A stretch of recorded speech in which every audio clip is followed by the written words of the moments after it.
Hello. I would like to consult with you. My niece has diabetes. Here we only deal with personal life and development. And how else can I help my family? Besides the fact that I always pray for them every day? This is the best help.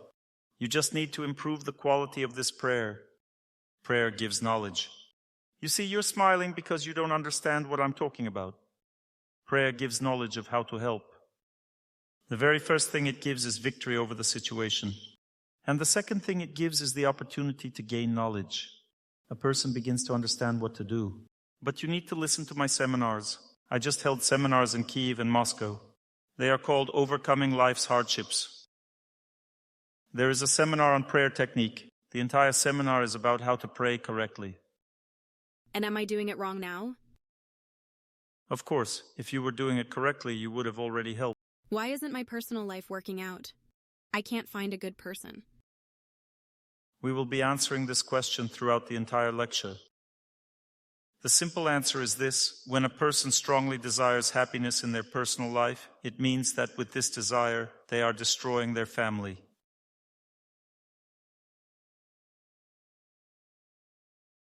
You need to overcome this desire through working on yourself. You need to overcome this desire, otherwise it's like a fire that consumes the forest. A man cannot tolerate this, too many demands, requests, and so on. This comes from the desire for personal happiness, and the man can't handle it. No man will be able to handle this desire of yours. And the desire to care for the close person, on the other hand, creates happiness in family life. I don't have this desire to care. Hello, Dr. Torsunov. Thank you for visiting our city.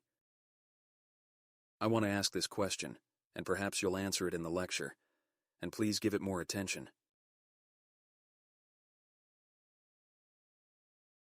How can a man learn not to get attached to a girl when meeting her? Very simple. Please sit down, no need to stand. You're getting tense again. Don't tense up, just relax. Ask your questions. I will answer. Then we'll have a calm atmosphere. Knowledge comes only in a calm atmosphere. When a person is tense, they cannot receive knowledge, and others won't be able to receive it either. Knowledge is always acquired in joy and calmness. Okay? Relax. The question has already been asked. Everything. Female beauty, the energy of female beauty. Understand, female beauty only binds you to itself for one reason: because you have the wrong mindset.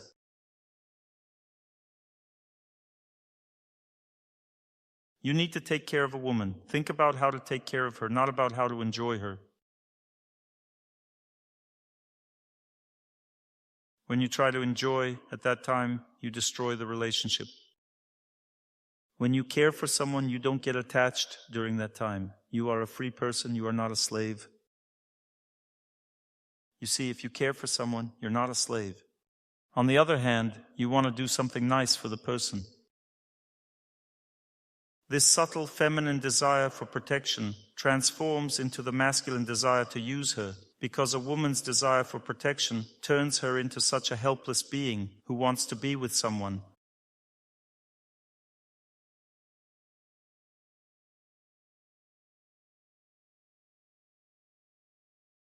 In men, this evokes a desire to exploit this feeling and claim the woman as his own. When he does this, at that moment he becomes dependent. He starts to get jealous of her and so on. This desire is overcome by understanding that in this world no one can possess anyone. We didn't give birth to a person, well, we can't actually give birth to a person. A person is born by divine will, and they pass away on their own. God brings people together. This is very easy to understand. Those who live together know that it's very difficult to leave someone close to you.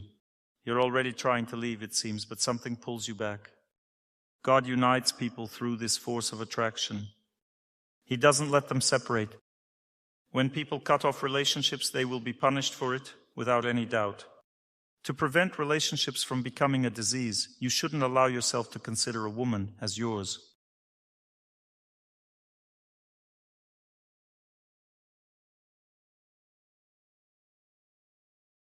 You also don't need to worry that if you don't consider her yours, someone else will consider her theirs.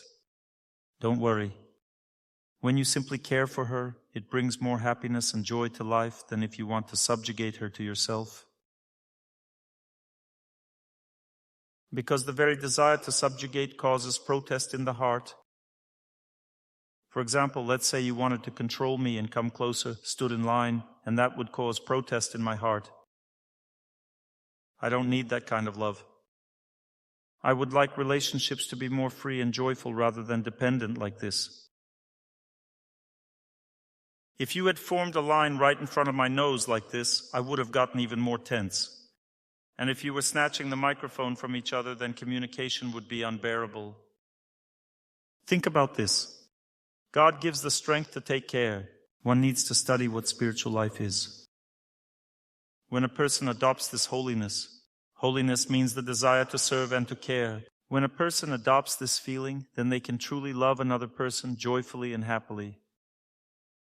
But doing all of this on your own is very difficult. You need to dedicate a lot of effort to this, but it will yield very good results. Next question. Hello, Dr. Torsunov. Please tell me, how can I correctly understand fate's hints and perceive its lessons? That is, where should I direct my path? What should I pay attention to? A house is built from the foundation. If there is no foundation, it's impossible to build a house. For a woman, the foundation is her personal life. Often a woman thinks that her path is some kind of activity, work. But that's not the path, it's merely a break from the path. When a woman realizes that she needs to think about a personal relationship, then she invests into her fate related to personal relationships. If, let's say, there's no husband, do you have a husband? A husband, 2 children. A husband, 2 children. Are you satisfied with your personal relationships? There's work to be done, but overall for today, yes. It's just that the situation in the family is, well, it's more about something other. Then it makes sense to continue talking with you. I think you've already taken the first step in your life. Now, moving forward, if you need more advice, perhaps. The first thing a woman should do, a woman who has already understood, already resolved the question of her personal life. Once she has resolved the issue of her personal life, the first thing a woman should do is start learning.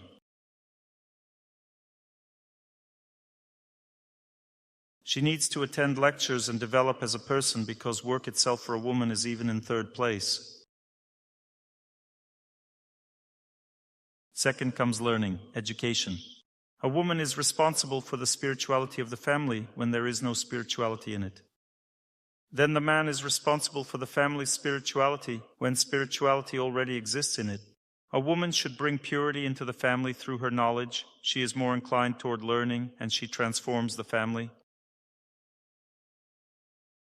You're saying that you have difficulties, it means there's not enough spiritual strength in the family. This is the cause of the difficulties. There are no other reasons.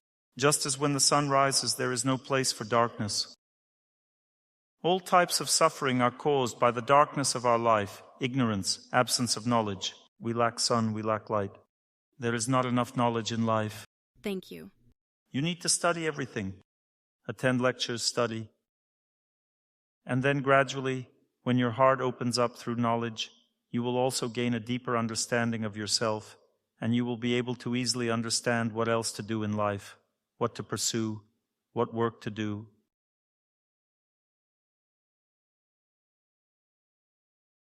I would assume that teaching would be best for you. Well, teaching something to someone, maybe something else along those lines. Well, that's the feeling I have. If anyone wants to ask a question, you can ask. Hello, Dr. Torsunov. I have a question. Modern men want to see next to them a wife who will be self-realized, who will be successful in her career. But you're saying that a woman should devote all her energy to the home, to her husband. So how do you find balance here? Well, personally, I believe that I'm beautiful, smart, successful, but I can't seem to find a man. You've simply been deceived. Understand what modern culture does to women.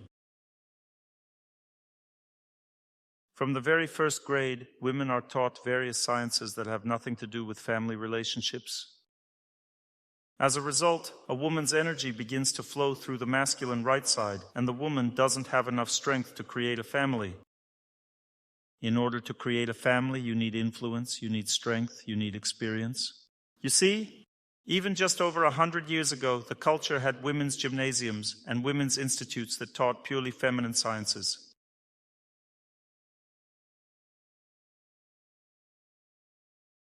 These are psychology, foreign languages, culture, caring for loved ones, medicine, cooking, and so on.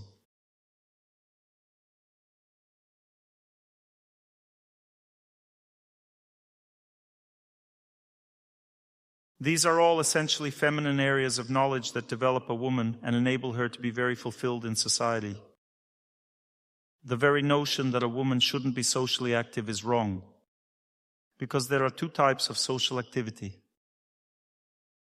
One type is work, and the second is care. There is an entire sphere of life that is connected with society. This is social care and protection. This is educating children, caring for the elderly. This is assistance in treatment, nursing activities. This is caring for the environment and so on, as well as caring for relationships. You see, in modern society, people don't have relationships. They're all lonely. Relationships have a feminine nature. It's women who should create the atmosphere in society, not men. Women should not be focused just on work. You see, they should engage in social activities, bring people together around them, various clubs, teaching, caring for the community.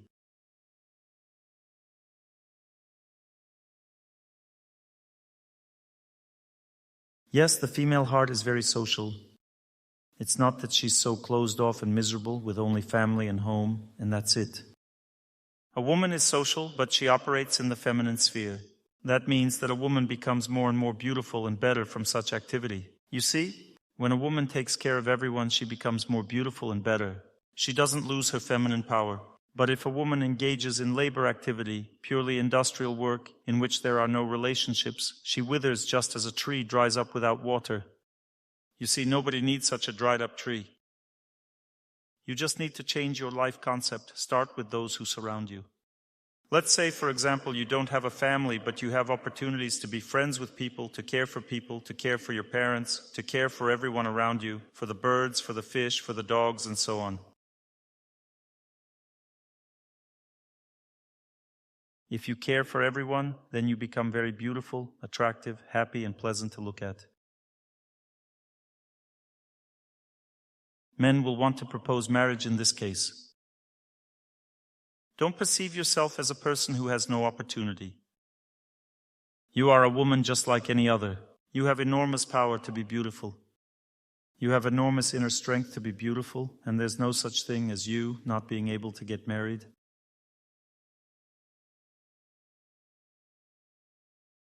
You simply haven't developed this strength within yourself. Let's say if some man comes up to me and says, "Dr. Torsunov, I'm somehow naturally weak and cowardly." I won't believe that, you see. He needs to be enrolled in some kind of sports club, and there he'll become strong, brave, and everything, because he's a man. It's impossible for a man to be weak and cowardly. It's just that he's not developing himself as a man, that's all. That's the problem. But men don't want dependent women. It's just a mindset. I'm not talking about a dependent woman right now. You don't understand what this is. You think that a woman who focuses on relationships is dependent? A woman who focuses on relationships is free. A woman who works like a donkey and is afraid of losing her job is dependent. A woman who is developed as a woman doesn't need to work like a donkey. She'll just look at her employer and say, "I'm going home." He'll say, "But what about the overtime work?" She'll say, "I need to go home." And she'll smile. He'll say, "Well, I'll probably fire you then." She'll say, "Well, that's your problem," and she'll go home. But since she is very delicate, everyone loves her. She is very gentle, beautiful, and strength emanates from her. He'll think, "Yes, let her go home, fine. I'll make that one over there do it, the one who works like a donkey."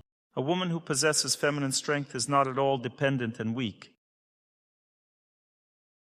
She, on the contrary, is strong and independent. She is very joyful, happy, and filled with strength and success. But if a man tells you, "I want you to live the way I want," this means the man himself doesn't understand what a woman should be like. If he meets a real woman, all his demands will end right there. He will see what feminine power is and he'll calm down. Why base your understanding of things on foolish men who don't know what they themselves need? If such a man needs a woman who works like a donkey, well then let him put lipstick on a machine, make a stupid machine, and just live with it.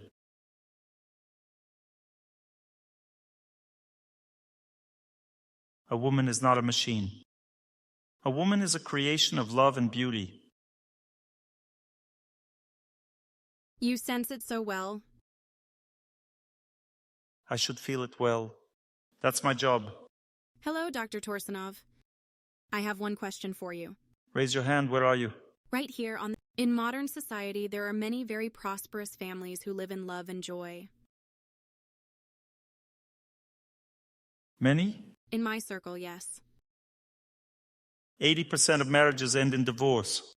I'm not talking about that. I'm talking about my close ones. Okay, I'm happy for your close ones. And between them, they treat each other very nicely. And I can't say that they have any difficult relationship, but they haven't had children for over 8 years now. But other families that, live very dysfunctionally with alcohol and everything else you can imagine. They just keep having children. I don't know how to put it. They abandon their children. There are several reasons for this. I would like to know your perspective on this cause or problem. Why does it happen that some people really dream and want it, but it's not given to them? And for others, everything works out even when they don't expect or want children. Your lengthy question, repeated several times, indicates that you are in great pain, that this problem causes you pain.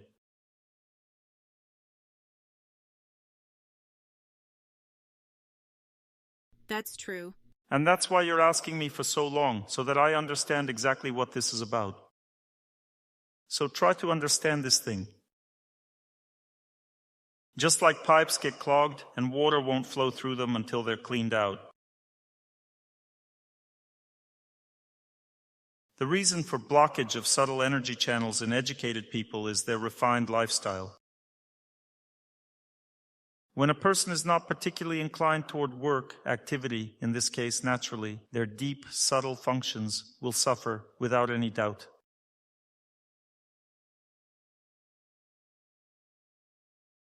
On the other hand, there are less well-off people who have to work hard in life. They are very busy with various work. They work hard, work actively. As a result, their body functions more actively, and it gives them the ability to have children. The next point is modern education. It makes people dependent, or rather, as a result of modern education, people lose their vigilance regarding modern medications. Well, even back in my youth, medicine wasn't as dangerous as it is now. Well, modern medications are already more of a business than treatment, you see. And this very medicine related to contraceptives, it possesses such enormous power.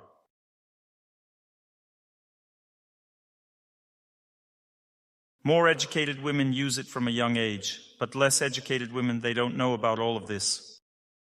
They use contraception or don't even use contraception at all, or use something simpler. But more educated women use hormonal contraceptives, which are a colossal destructive force that destroys the very ability to conceive children. The hormonal functions of the body get disrupted. This is a subtle hint, you see. A gentle hint about the fate of one person who is very deeply concerned about their ability to conceive. So you should know that there is also a third reason. It's living in the city. When a person lives in the countryside, in nature, when a woman walks on the earth, when she is near a river. Earth and water are the energies that activate the ability to conceive a child. I believe that those people who cannot conceive a child should not waste time. Our clinic has extensive experience in overcoming these problems. So you just need to get treatment, and that's it. That means that we use natural remedies. Plant roots intensely stimulate the ability to conceive. Roots, in their energetic structure, are similar to the reproductive organs of people. Therefore, treatment with roots is very effective in terms of the ability to conceive. That means that hormonal functions are activated, even despite the fact that in the past they were destroyed or partially destroyed by various contraceptives and so on, by incorrect understanding of things. Therefore, if, let's say, a man and woman cannot conceive for 2 or 3 years, they need to immediately just get treatment. The first method is a healthy lifestyle, which should be implemented immediately, even if conception. Healthy lifestyle means more contact with nature, because nature revitalizes the human body.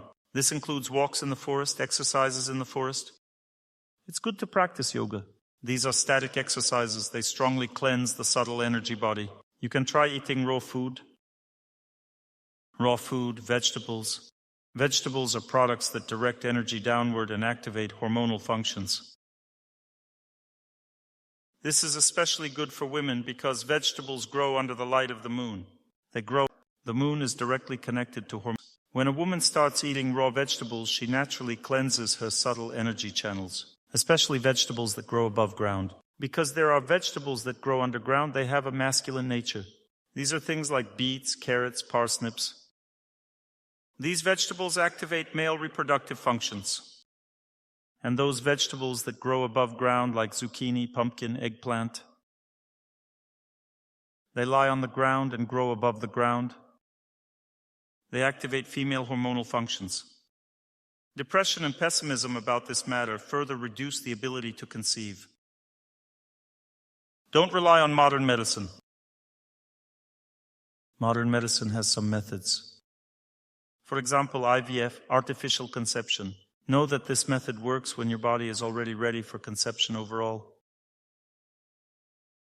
But there are certain obstacles to conception, for example, in the fallopian tubes and so on. IVF cannot result in conception if the body won't accept conception. Therefore, even when using modern medicine and some powerful methods, you still need to rely on nature and working on yourself, not on medicine. If you've placed your bet on medicine and think that by regulating your hormonal balance, you'll be able to conceive, that's like trying to regulate the automatic movement of a soccer player's legs. This doesn't give the ability to play football normally. Just like playing football, the body must also move on its own. It doesn't need crutches and attempts to activate movement with these crutches. The body itself knows better how and where it needs to move. And this movement of the body is always activated through nature, through movement, through correct nutrition, and so on.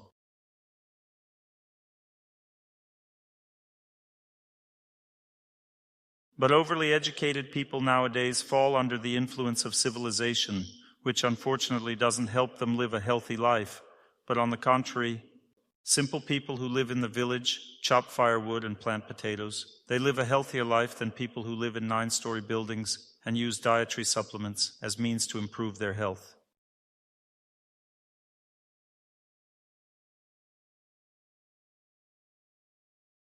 Remember, people can never create products that improve health. Nature does this. Simple sprouted seeds, sunshine, vegetables grown with love on the land, greens grown on a windowsill provide more health benefits than greens sold in a pharmacy as a dietary supplement. This is already a deception, pure deception. And educated people live on this deception because they study everything, read everything, and believe in modern science, which is actually more focused on making money rather than helping people. Be closer to nature.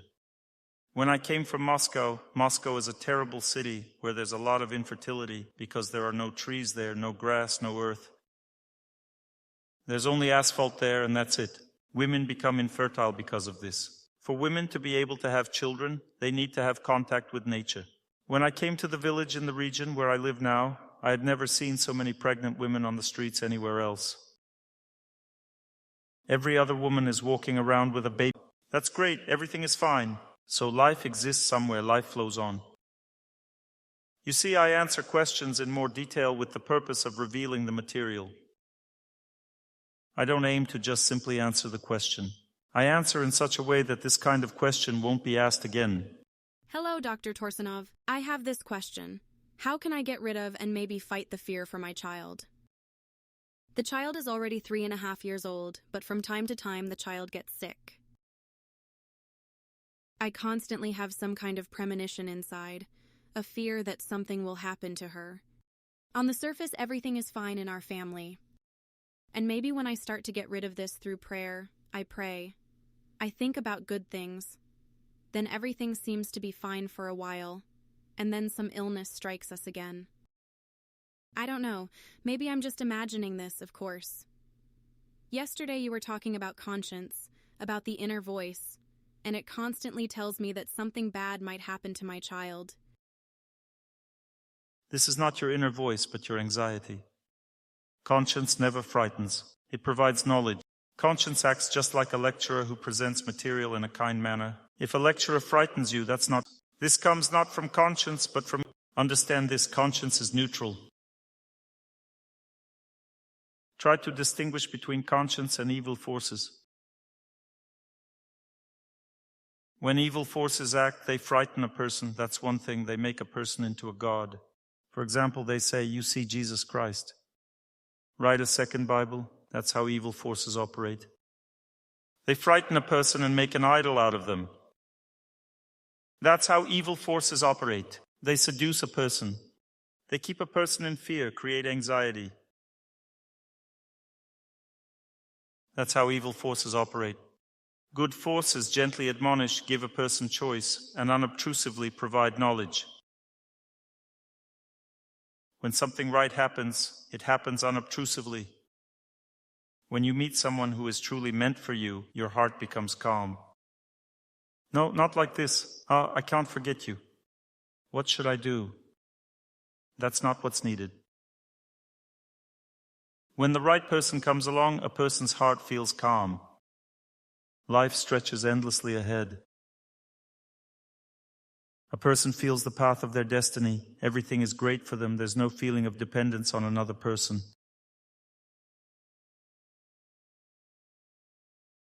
This is all not divine, not from God. You see, from our conversation, I understood that you don't deeply enough understand what prayer is.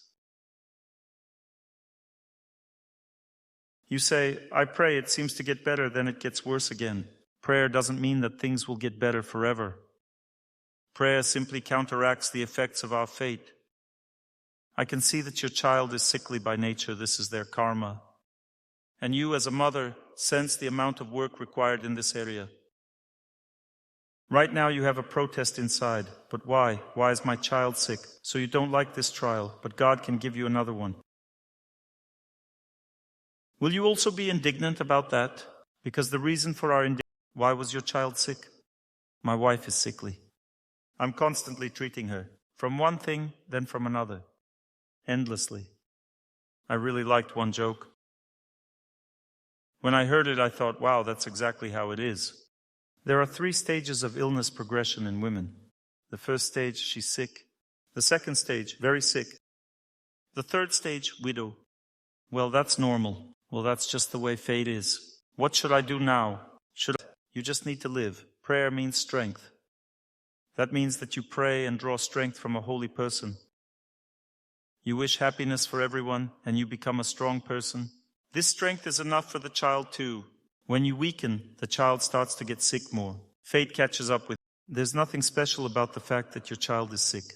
Each person has their own fate and their own trials. There are no people in this world who don't have difficulties in life. Otherwise, there's no point in living. Got it? Yes. Thank you very much. I also have this thing. Well, this is I think that my fear, somehow, maybe on some level, transmits these feelings to my child. and she gets sick even more. And how can I get rid of this fear? Fear means the absence of happiness. What is fear? This means there is a volume of work that you are not doing. Well, let's say the kitchen is dirty, right? You walk around the kitchen. How do I get rid of the feeling that I need to clean? You don't need to get rid of this feeling, you just need to clean the kitchen. How to get rid of fear? You just need to pray. The more contact with the sun, the less darkness there is. Simply the more contact with holiness, the less darkness there is. If you live in prayer, then there will be no fear. Fear means there's work to be done. The kitchen is dirty, you just need to clean it. But since you don't want to work on your soul, that's why you're asking me all these questions. Dr. Torsunov, how can I make it so that everything is fine? If you want to know how to make it so that you always have everything, there's a joke about that. A man found a genie in a bottle on the riverbank. He rubbed it. The genie came out and said, "I obey your command, my master." And the man immediately got excited and said, "I wish I had everything." So the genie raised both hands and said, "You had everything. Therefore, you shouldn't want things that way. You just need to work on your fate, that's all." Got it? Thank you very much. Yes, I understand. I'm glad that you are so attentive. You're all listening and understanding well. I'm very pleased when the audience is tuned in like this. Yes, please ask. Hello, Dr. Torsunov. Please tell me why in life in general, right now I have a family, 2 children. That means that my husband and I are now practically living in separate rooms. He irritates you. That means I can stay awake all night. There are special caps like that. I sleep with earplugs. You put this cap on his head, it presses his mouth closed with the cap, and you tie the cap. And the problem is not really about that. He won't snore because snoring happens when the mouth opens. Put a cap on his head and that's it. No, I've had all this since childhood. That means that in my childhood, my father... He snored too, right? He sniffled. My mom and dad got divorced because of this. There were constant fights because something about him irritates me insanely. You know, the more it irritates you, the more they'll keep sniffling. How do I deal with this rage inside me? I asked my wife this question too. I also snore sometimes in my sleep. She says, "But I really like it when you snore." I like it, she says. When a woman loves and a man snores or farts, she likes everything. Is this already a disease or what? Let's say a child soiled themselves. Is it unpleasant for you or not? If I have small children and they poop themselves... And he snores. It's your husband. Just turn him onto his side. A person snores when they sleep on their back. As soon as he starts snoring, you just turn him onto it. He starts sniffling again and sleeps well. Thank God. Give him a pacifier. Everything is fine. Do you understand what I'm talking about or not? You need to develop the woman within yourself, the ability to relate to a person in a feminine way. How does a woman relate to a person? As a being who needs care. You see, when a man or child snores, farts, or soils themselves, a woman is happy. Because this is a loved one, someone close to her. She takes care of him, she feels good, she feels pleased. This is how female nature works. We aren't opposing the male and female natures, right? Men have their own functions, women have their own. Or are we setting them in opposition now? Are we going to fight over who is better, men or women? Did you hear me or not? Strangers irritate me. So how can I love all of them too? Well, okay. You've convinced me. You have very high sensitivity. This is your natural characteristic. Very strong sensitivity. I'll tell you now several ways to reduce sensitivity. If you hang images of holy people at home, you will feel calmer. If you constantly listen to spiritual music that is in your tradition, your culture, you will become calmer. If you find gemstones that you can hang around your neck so that they press against your neck, you will also become calmer. You can come to our center, we'll calm you down. A woman came to us once with a child who was hyperactive, very overexcited, tense. As soon as she let him go, he ran, and in a second switched off the main power switch for the entire room. Everything went dark. Later, when we turned the power back on, he ran into my office, where I had an outlet insert in my desk for running cables through the table. And he jumped under the table and everything fell off the table. Well, we used stones to treat him. We applied treatment with stones. We applied stone therapy, and he sat down. He was sitting there staying in one room without movement. Mom said, "Is this how stones work?" I said, "Yes." Well, she said, "Well, I didn't really want that." That's too much. He was just sitting there completely motionless, staring at one spot. He calmed down. Then we adjusted the stones. Everything seemed to be fine after. So you need to get treatment then. It's just gotten to the point of absurdity. Do yoga. Even in my own apartment, I'm sitting in my own apartment. Cold water. I'm listing what needs to be done. Don't try to convince me that you're sick. I'm already listing things for you. If you do static exercises, they have a calming effect. If you stand under a cool shower, it calms you down, because the cause of this emotional tension is heat in the feelings. You should also stop eating overly hot spices such as red pepper, and you need to eat fewer tomatoes, especially fried ones. Well, that means stop eating hot foods. You can eat raw food for some time to cool down. Well, all right, that's all. During our conversations, I always try to make everyone laugh because crying isn't a solution. Dr. Torsunov, may I ask one more question? Then there will be one more and one more. People are unable to stop in their desires to ask questions. Our life burns from within. We have many problems and lack of knowledge, and all of this burns us from within. That's why I give people the opportunity to torment me, as long as I have the strength to answer after the lecture. Then we leave, and all along the way they still call out to me, "Dr. Torsunov."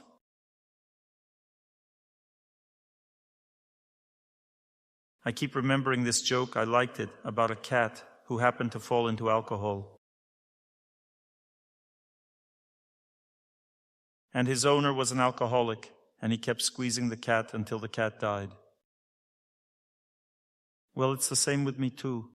You listen to the lecture and squeeze me dry to the very last drop. But the cat wants to live, so I will give the lecture now. Okay? We will not be covering the topic of the second day, but rather those questions that we haven't yet studied from the first day. Yesterday at the lectures we covered several important things with you. First, we examined the nature of women. In accordance with this nature, a man has responsibilities for how to act so that she is happy. We examined the nature of man. Also, a woman should act in accordance with the man's nature. We also discussed that it is very difficult for a woman to care for a man. This is difficult. It requires inner strength, spiritual strength. Spiritual strength comes from God. Therefore, all people in ancient culture prayed to receive such strength in order to live righteously, selflessly, and direct their strength toward others. And we also discussed that there are two types of love. We briefly discussed that there are two types of love. The first type of love is the desire to enjoy a person. This love is called infatuation. And the second type of love is the desire to care for a person. This love is called true love, sincere love. Most people don't even know what love is. They think that love means some kind of good feeling that comes from a person. If this feeling ends, a person thinks, "Why should I live with them? I have no feelings for this person." When people come to the registry office to get divorced, they say, "We have incompatibility." In reality, this incompatibility arises in absolutely everyone for the simple reason that the ability to enjoy another person gradually melts away. It's impossible to enjoy the same person for your entire life. This ability to enjoy melts away, and it's needed only to create a family. It's needed only for creating a family. But most people think that this is the kind of love worth living for. They dream of enjoying some woman their whole life. They want her to bring them pleasure throughout their entire life, and they think this is the meaning of creating a family.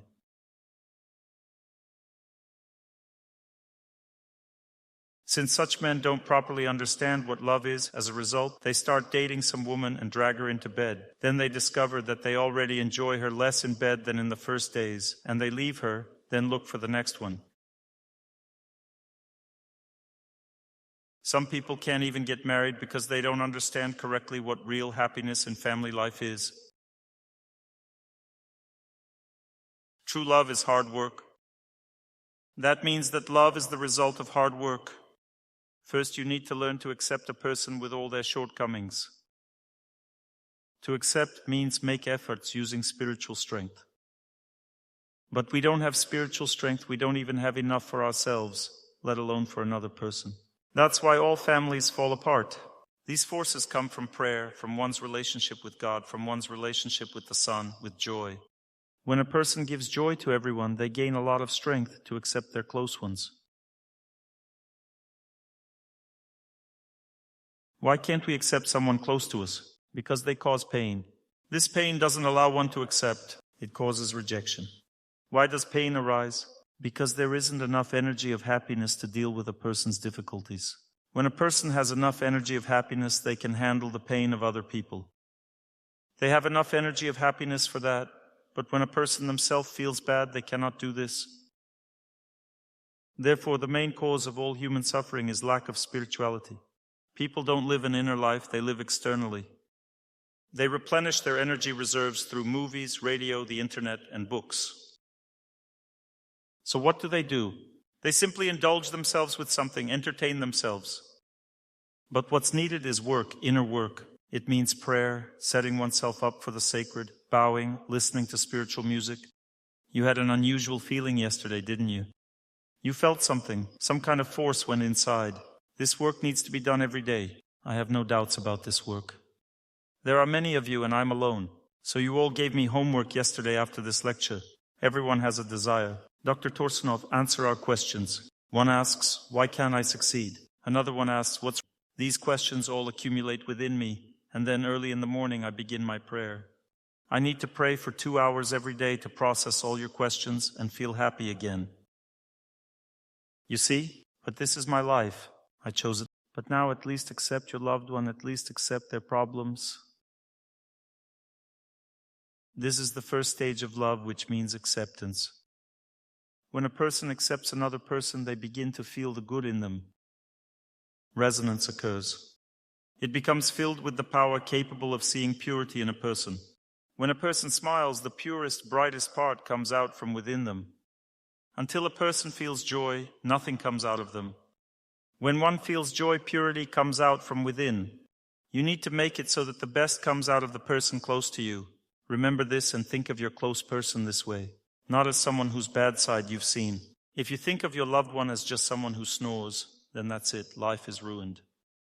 But you need to think of them as someone who is pure and bright. A woman should love human nature. She is created and woven from love for human nature. So the second stage of love is when a drop of good feeling appears and you begin to see the good in your loved one. Cultivate this in them and forgive the bad and try not to pay attention to it.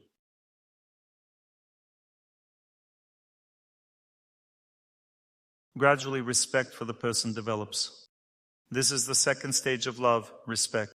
During the acceptance stage, people can already come home calmly. They know that no one at home will torment them because torment arises from sorting out relationships. Sorting out the relationship means only one thing. Which one of us deserves happiness more? Who should give happiness to whom? And we sort of explain what needs to be done for me to be happy. And the person close to you also explains what needs to be done for them. Well, imagine if you argue about the following matter. You say, listen, I want to care for you, I want to live for you, tolerate all your shortcomings. Let me do this. The other person will say, there's nothing to discuss. I allow it. Accept my shortcomings. Take care of me. The arguing ends at that point. When we have the right attitude, there's no reason to argue. The reason for arguing means a desire for oneself. I am dissatisfied with you, with your behavior. Certainly things won't remain throughout life as God provides them at the beginning. It is God who inspires us to experience this feeling that we experience from the very beginning. Well, you see, but it won't be like this for your whole life. These are gifts. We were given gifts. We think time retreats, that's it. I'll be happy forever for my whole life. After all, how are fairy tales written? First, the prince won over the princess, right? He defeated the villains. Well, they did everything right. And then what? And then the story kind of goes silent about what happens next. They lived happily ever after. And nobody writes about all the fights that come after that anymore.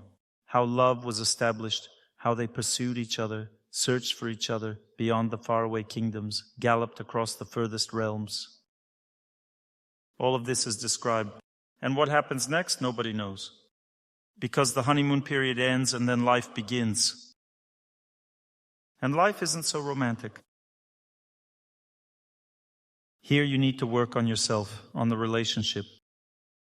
When a person sees purity in someone close to them, has already started to see it again, there's no infatuation, but they care for their loved one. How do they care? They try to accept their close person's shortcomings and take care of them. Someone recently asked me, Dr. Torsunov, how can I stop feeling hostility toward a person? Do something kind for them. Do something, bring some water, smile at them, say good morning to them, do something kind. When you see kindness in the person, all the hostility toward them will disappear like an obsession. Nothing will remain. But doing something kind is very difficult. It's very difficult to approach a person who is unpleasant to you in order to do so. You have to approach very humbly and say, would you like some water? The person will smile and say, well, yes. And that's when normal life will begin. This is how people should live, you see. But if you don't want to take these steps, then you won't be able to respect the person, because respect begins with care. Love means to care. This doesn't mean waiting for something from a person, waiting for when they will give you pleasure. Respect gives the ability to see the prospects of life together. Respect is already good, and it transforms into faithfulness. Because when a person respects their loved one, helps them, cares for them, gradually the relationship enters a phase where they firmly establish the understanding that this is my person, this is the person I should live with. This person was given to me by God. And when this becomes established, then all of a person's shortcomings, all the difficulties with them, are not perceived as something serious at all. People make up immediately after they argue. And it's impossible not to argue, because karma will still creep into the relationship. People will still get offended by each other, will get upset, and so on. But they immediately reconcile, because faith, devotion, loyalty, and trust in one another means this profound feeling, this magnetic force in which you remember everything good that was between you. This magnet of loyalty is woven from caring for each other. When people care for each other a lot and seriously, or at least one of them seriously cares for the other, then this loyalty becomes the foundation of life. And then comes sincerity. Sincerity means that people open their hearts. Do you open up to each other in soulful conversation? You say, we are close people. Can you open your heart to someone close to you, tell them the whole truth about your life, about your relationships? And to say it kindly, and to say it in such a way that the other person would hear. If you can't, it means there's no sincerity yet. It's still far from that. Most often people just live simply enjoying each other, simply doing things together, simply saving up together for an apartment, working together, raising children. But at the same time, they don't know each other and don't want to know. Why? Because there is no desire to care for each other, no desire to see the person as a man sees not a person in a woman, but her beauty. These are opposite things. A woman has beauty. This is the energy through which she lives in this world. Beauty for a woman is like strength for a man. That is her strength. But if a woman sees in a man only his strength and influence, and she doesn't see in him a person, a human being who has needs, desires, feelings. And if a man sees only beauty in a woman, he doesn't see in her a person who has her own needs. This means that these people are living together in vain. They don't see each other, but simply use each other. But these are opposite things. The next topic is the characteristics of relationships in our time. Our time is characterized by the absence of moral development in society, total moral and spiritual illiteracy. People are becoming moral savages like barbarians. Even the word culture has changed its meaning. People think that culture means wearing Swiss watches and dressing fashionably. Culture means honesty, loyalty, decency, kind words.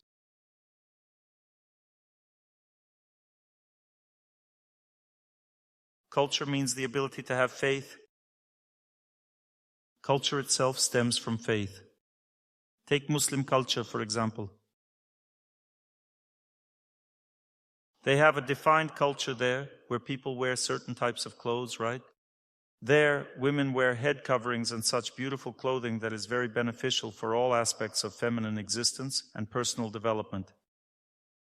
A woman either spends her beauty energy, it's either consumed by men, male eyes consume female beauty, or she accumulates it.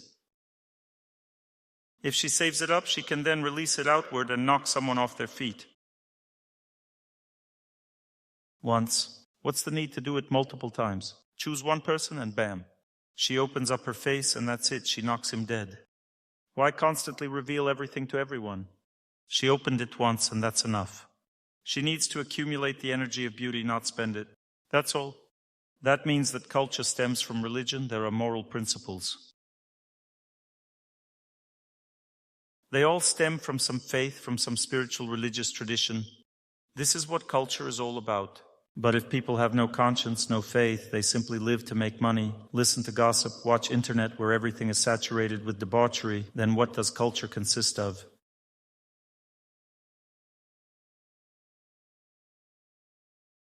They watch horror films, all kinds of detective shows on cable television.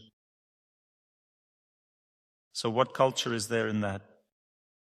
So in our time, since there is no culture, people act according to the principle of free flow.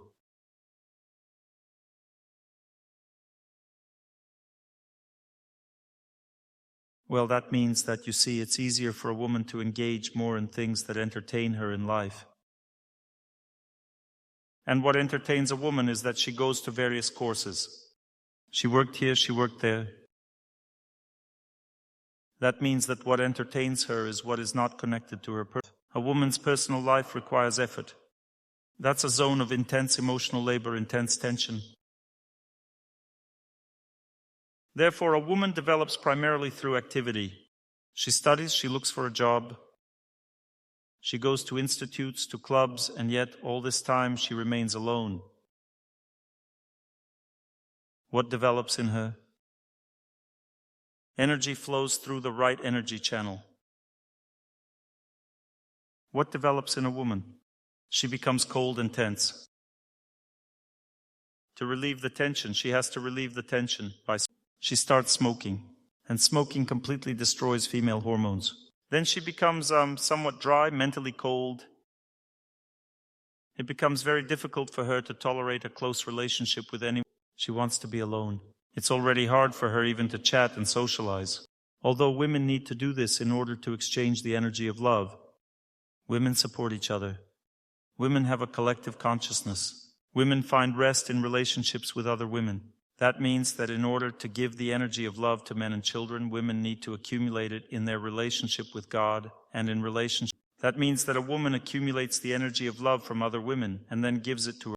But if a woman is exhausted, having come home from work somewhere, she doesn't even need to chat and socialize anymore. The only thing she can allow herself is to watch Santa Barbara, episode 567. It's all the same thing. Everyone's smiling, walking around, everything's great. There's no benefit from all this watching. It just calms the nerves temporarily. So the modern problem, the peculiarities of relationships in our time, lies in the fact that a person flows to where it's easier.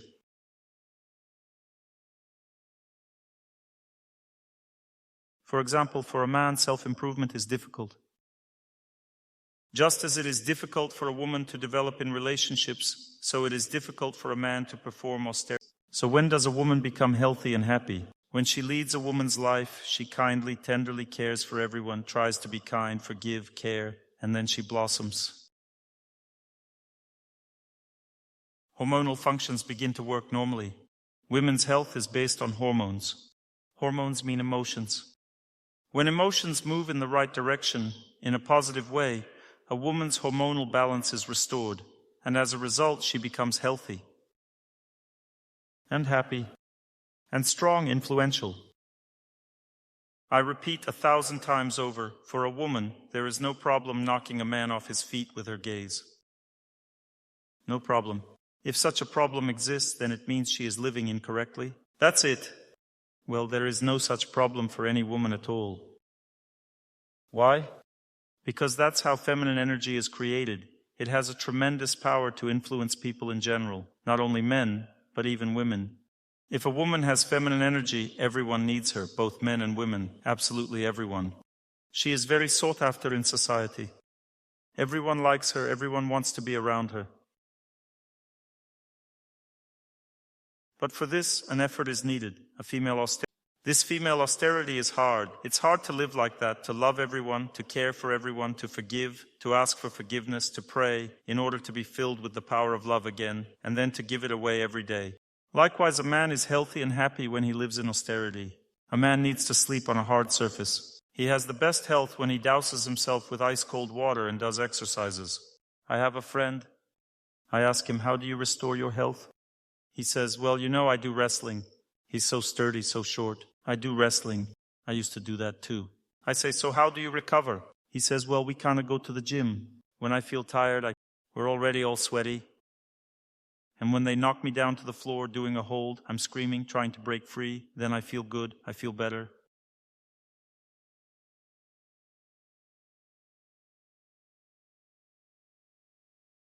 A man feels better when he makes efforts, works hard. That means that when men beat each other up, they feel better. He does 100 push-ups, suffers through it, wrestles a bit, and then feels better. If he sleeps on a hard surface, he feels better. He swims in ice-cold water and feels better. You see? This is how a man recovers. Only men will understand what I'm saying right now. Those men who have forgotten that they are men, they think, what are you talking about, Dr. Torsunov? I'm talking about men, about men's life, about how a man can become healthy. He runs 10 kilometers, he recovers. You see, a man doesn't need to be treated at all. He simply takes his inner strength and heals himself with it. He heals himself simply through performing such austerity practices. He fasts for a couple of days and then gets cured. But a woman shouldn't live like that. She shouldn't perform austerity practices. She should recover through love and relationships. And what are the characteristics of our time?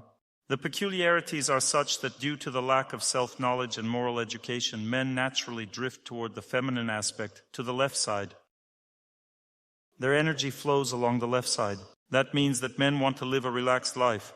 When a man shifts to the feminine side, he wants to relax. To relax, one needs to drink. So for a man, relaxation is sex, drinking, sleeping, and eating. Well, that is, when a man strives for all of this, he loses his masculine strength. He loses his masculine character, his ability to develop, and loses his health. He loses everything in his life. He loses everything good that he has. Modern culture even speaks incorrectly about what a real man is. What does it mean to be a real man? Are you a real man or not? So what did it mean in ancient culture? Do you know what a real man is? A real man means someone who defends his homeland. That's how it used to be. A real man means a strong, brave person capable of enduring hardships. That's a real man. Now there are two definitions of real men. The first is how much sex you can have. The second is how much you can drink. Are you a real man or not?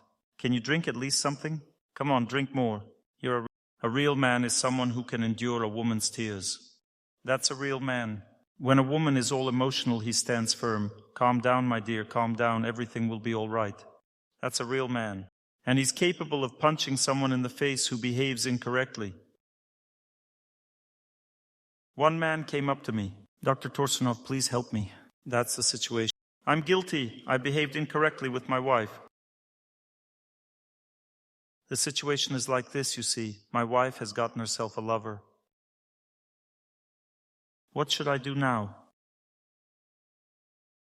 I say, you understand that it's all very simple. You'll meet him, the lover, and have a man-to-man talk with him. And he says, really, Dr. Torsunov? Yes, I say, of course, why not? He asked me right at the first lecture. The next time he comes to the lecture, he's already smiling.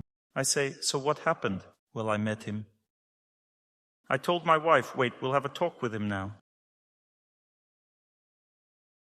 He talked to him. That guy got what he deserved. He gave him an acupressure facial massage, treated him a little bit, so to speak. And that guy, somehow just doesn't come around anymore. The wife calmed down. She was happy. She felt that she had a real man. He also got some rest and felt better too. Everything worked out well somehow.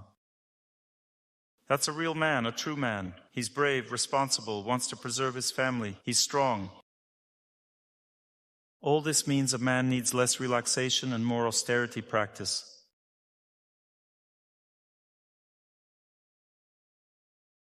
Drinking is not masculine energy. When a man drinks, his female hormones increase. Wine is not masculine energy. The bottle represents feminine energy. It's a second wife. They say the bottle is a second wife. A man drinks because he cannot work on himself. He doesn't have enough strength to overcome the suffering, melancholy, and unfulfillment within himself. You have to overcome all of this through austerity. What are the characteristics of relationships in our time? If a woman has influence in society, she has a lot of money, a car, her own apartment, she's quite independent, emancipated.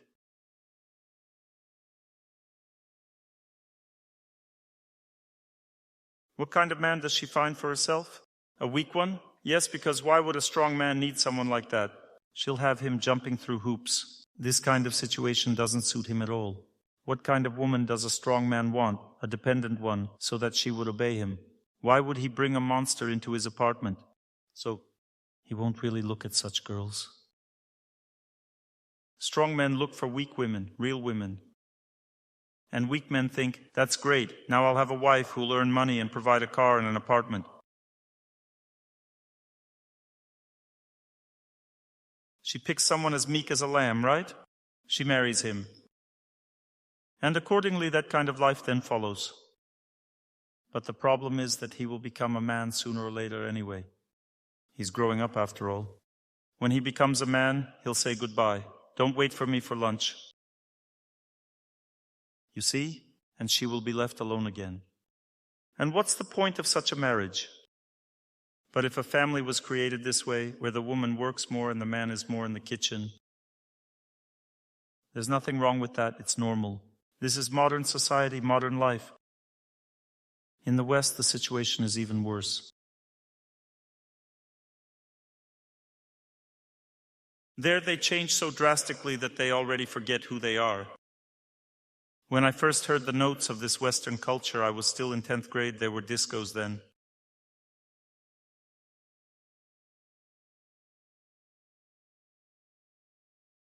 I somehow couldn't understand why they sing like that.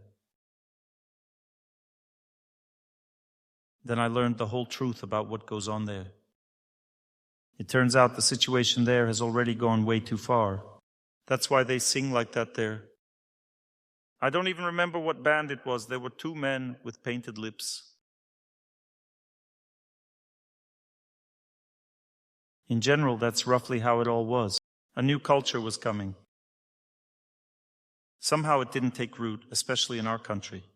And that's right, because that's not culture. Culture is when a woman becomes a woman, a man becomes a man, when they live happily. But if a man lives with a man, that is not culture. People live this way out of desperation, because they don't have the opportunity to live right, you see.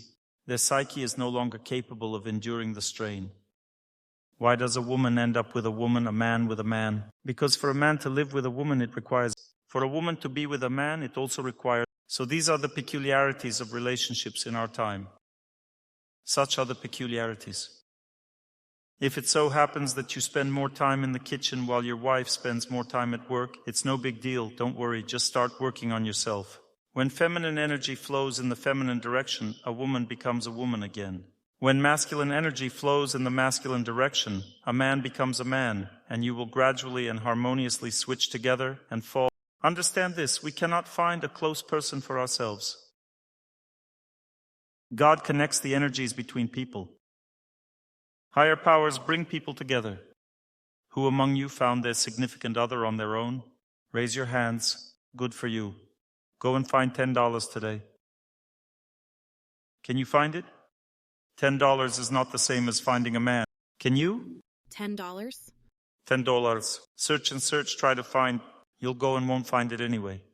You ask God, He gives. And if you ask God, He gives you of things. But you said that you found your husband yourself. It's impossible to find a husband. God brings people together. Distances. We want to leave our loved one, but we can't. Why? Because something is holding us, some kind of force is holding us. And if a person leaves, they will be punished. In fact, it's the feminine energy that holds people together, creates a family, and keeps it together. A woman has a special kind of beauty in her heart, which may or may not be there. It may be there or it may not be there. If a woman has abandoned someone, there is coldness in her heart. She may still live with a man, but there's no longer a family bond. She doesn't feel closeness. This is a divine power. A special kind of warmth emanates from a woman. When a man wants to get married, he doesn't look at women who wear makeup, but at women who have this warmth emanating from their heart. This warmth gives a man the feeling that he will have a family, will have children, will have stability. He feels it, it's a subconscious thing. Many men don't even realize what they want, but they feel this warmth coming from a woman. This warmth is given by God. When a woman conducts herself right, she doesn't abandon anyone, doesn't betray anyone. If a man abandons a woman, then God takes away from him that power which gives stability to a woman. The feeling that she wants to live with him. This power in a man appears as a kind of responsibility that emanates from him. As a result, a man can fall in love very quickly and quickly find someone for himself.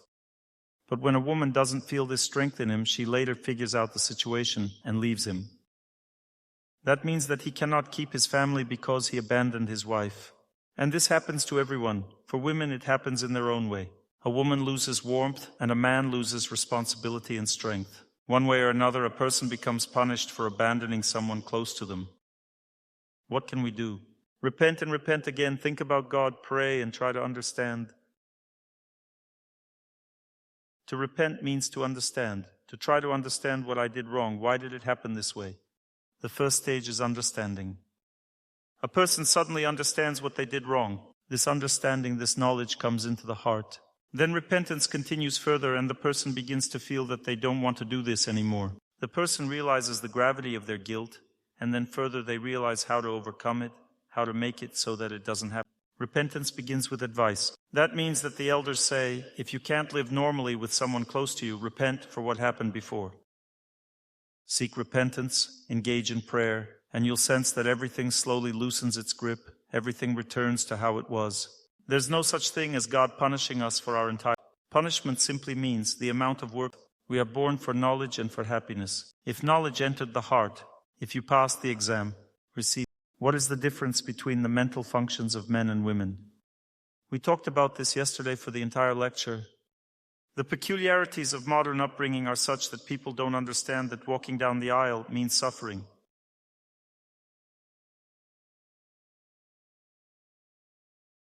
In the past, when people got married, they would walk to the altar in tears. The tears of both the woman and the man are very serious. So they walk as if with a burden, understanding that there are no more options left. The man understands that he can't cheat anymore, that's it. That means that he has to live with just one woman. A woman understands that she must endure one man, one character of this person. They walk down the aisle, sign the register, and vow that they will be together. They have to be together because, well, there are no other options. Society won't accept it. If people separated, it was considered to be an absolute nightmare. I even remember when I was 15 years old, a divorced person wouldn't be admitted to leadership positions at work anymore. Being divorced used to mean you're hopeless. That meant the person was unreliable, so there was no point in even dealing with them. You see? So if you got divorced, that was it. You were basically... I have a friend in India. He has a sister. Her husband tried to leave her. And the relatives invited this man. There were about 20 relatives from the sister's side. They talked to him for 15 hours.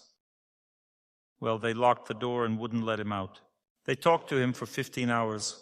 Well, they talked to him in different ways. So after 15 hours, he decided that he wasn't leaving her.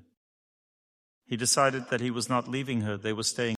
Can you imagine there in India, you can sue a person if they abandon their loved one simply. They had a good talk with him like that. And he decided to continue living with her. And now they have a normal family, a normal relationship. But instead, we invented a great term, practically a hero's medal. There's a term, a hero's medal. And there's another term, also very powerful, civil marriage. Can you feel how powerful that sounds? Civil marriage. Almost like a national hero.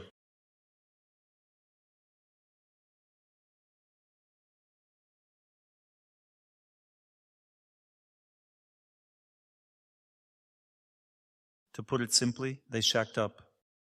They don't live together, they just shacked up.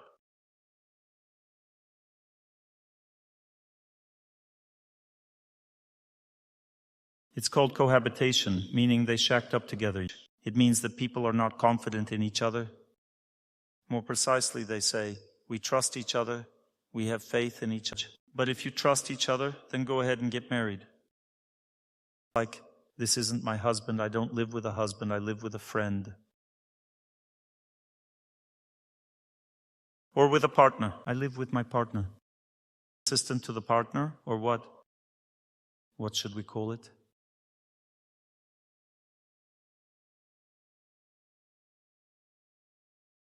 The Vedas explain that if people live together with each other, then they are husband and wife, no matter how they consider themselves. Yes, the Vedas say husband and wife, no matter what they come. There is the highest form of marriage. This is blessed marriage. There is marriage that is sanctioned by society and relatives. This is the second type of marriage. This is civil registration in modern terms. There, in ancient culture, all of this existed. If people don't want to have a blessed marriage, if they don't have enough, so to speak, inner for it, then they simply have a marriage that is formalized by relatives and the state. And in this case, when they get divorced, their relatives tell them, what on earth are you doing? Stay together. Relatives try to save the family. And the state, in case of divorce, give half the apartment to your children, half the business to your spouse, for example. I don't want to. Give it up, you bastard! You won't get divorced. Well, that's why people don't want any responsibility. That's why they just sort of live together, not understanding that they're still husband and wife anyway. In fact, this marriage turns out to be less protected. There's no protection in it because every family reaches a period which has been seriously studied by family psychologists and described as a V-shaped letter. The letter V means that first there's happiness, the honeymoon period, then gradually the relationship becomes more difficult, and then it rises again if people... Now you understand this theoretically. When you go home, very hard to care, very hard to give of yourself, very hard to endure. This is all very difficult, but this is...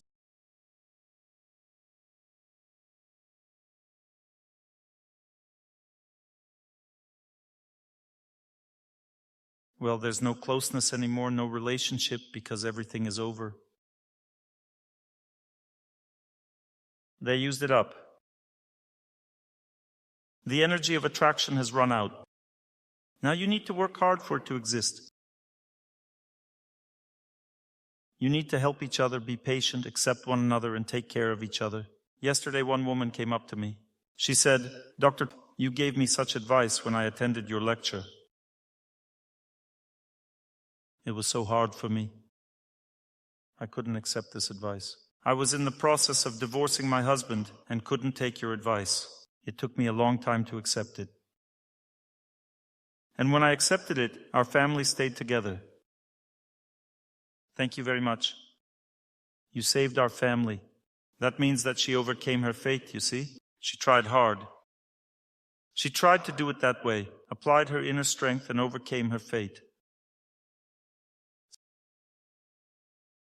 First, people lose faith in each other. Then when faith is lost, love is lost. As long as there's hope, they keep living. No hope left, that's all. Time to say goodbye. So one must place their hope in God. You need prayer, you need inner strength to overcome yourself, you need knowledge. You need to know what to do to restore warmth, to bring warmth back into the relationship. You also need to have elders. It's very good to engage in spiritual practice in order to have elders. My wife and I had a very difficult moment in our life. We came together to the elders. The spiritual teacher was sitting together with his. They were so happy to see us. We shared our relationship difficulties. I told my story, then she told hers. The spiritual teacher sat there. He just sat there and loved us. He just smiled and was happy to see us. He looked at us with such love. When we had told him everything, he said, "Now let's go to the table. My wife has prepared something to eat." "We are so happy to see you. Let's eat together." We thought he was going to answer our questions. He just smiled. He invited us to the table. We shared a meal together and reconciled. That was it. We were walking back home already, so happy. We didn't need to explain anything. Just love. Love is needed. That's it. Just a little bit of love.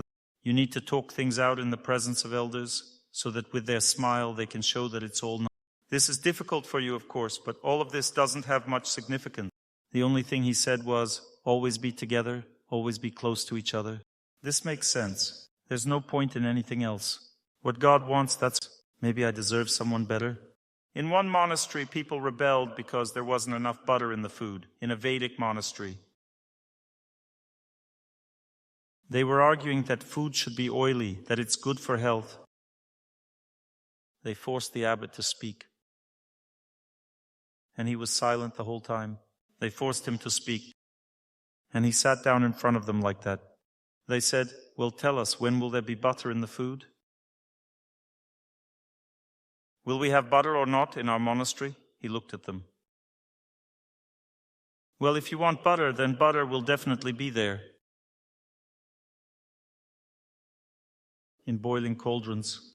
You know where there are boiling cauldrons, right? I think you are educated on this matter. You know, everyone immediately calmed down about this issue. Everything became normal, like there were no problems. Everyone started eating and were happy. Everything was great. You see, it's just that if a person knows the result of their action, they will never commit that action. One woman came up to me and said, "I'm getting divorced, Dr. Torsunov. I don't need your moralizing, telling me that it's wrong and all that.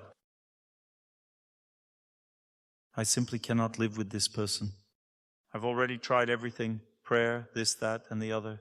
I've tried everything. That is, it's impossible to live with him. He's not a good person. When will I meet someone else?" I looked at her fate and said, "In 6 years." She was like, "What, 6 years alone?" I said, "Yes." "You can go around sleeping with married men all this time?" She was like, "No, I'd rather stay with..." You see, the problem is that we don't know at all that there are other options. We don't have these options in our hearts. We don't know that every person experiences a difficult period in their family life. And during this time, people have the right to live separately. This doesn't mean getting divorced. You shouldn't cheat on each other, and you should communicate only through the heart. You see, when karma impacts people so strongly that they can't talk to each other, they can even live separately in the same apartment. Just agree that we won't communicate for a week, let's say, and live separately in the same apartment. Pray for the relationship, wish everyone happiness, think about the relationship being restored, ask God, and gradually you will first feel that this is a good person. Then you'll feel and remember your first meeting. Then you'll feel what good things there were between you. And then gradually, bit by bit, everything will be restored. Fate weighs us down sometimes, and there's no possibility to communicate. Well, go away for a week somewhere, for a week. Go somewhere. But do something so that you don't torment each other and can restore the relationship in your heart. This is not betrayal. That's it, I'm living at my mom's place, now it's all over, everything. Married people can live together, or they can live. A woman comes up to me and says, I left my husband, Dr. Torsunov. I say, are you sure? I look, and their connection remains. I say, are you sure you? She says, yes, we've been living separately. She says, how did you know? I say this because I can see the connection. God has not severed the relationship in your hearts. She says, well, yes, I feel that we're... I say, so what? She's like, what do you mean? I say, and where do you want to go? There's no turning back. She says, what do you mean? I say, what do you mean? Well, from here on, you're heading into an abyss, I say. God is holding you together, which means you have no other options. You need to go back. I ask, how did you create your family? She says, I was alone for a long time. Now we've separated, and can't find anyone else for... He's waiting for me. I say, go back. Her eyes widened. She looks at me. That's kind of awkward. I say, somehow, despite the awkwardness, do it. She actually did come back. She struggled and struggled, prayed and came. How can one preserve a family in modern society? First, you need to know the consequences of destroying a family. Second, you need to register your marriage, have a church wedding, do everything to prevent the family from falling apart. You need to escape from conflict in time. Well, that means that when you feel the atmosphere getting tense, live separate. Pray in your heart. You see, all of life's difficulties are better overcome on the subtle plane. Look, there are 3 types of people. If a loved one is in a state of degradation, drinks, causes trouble, beats you, doesn't want to work, and so on, then it means you need to distance.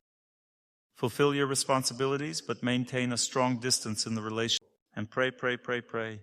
First, you will feel relief in your heart that you can change this person. Then later, you will feel that it's easy for you to accept the person just as they are.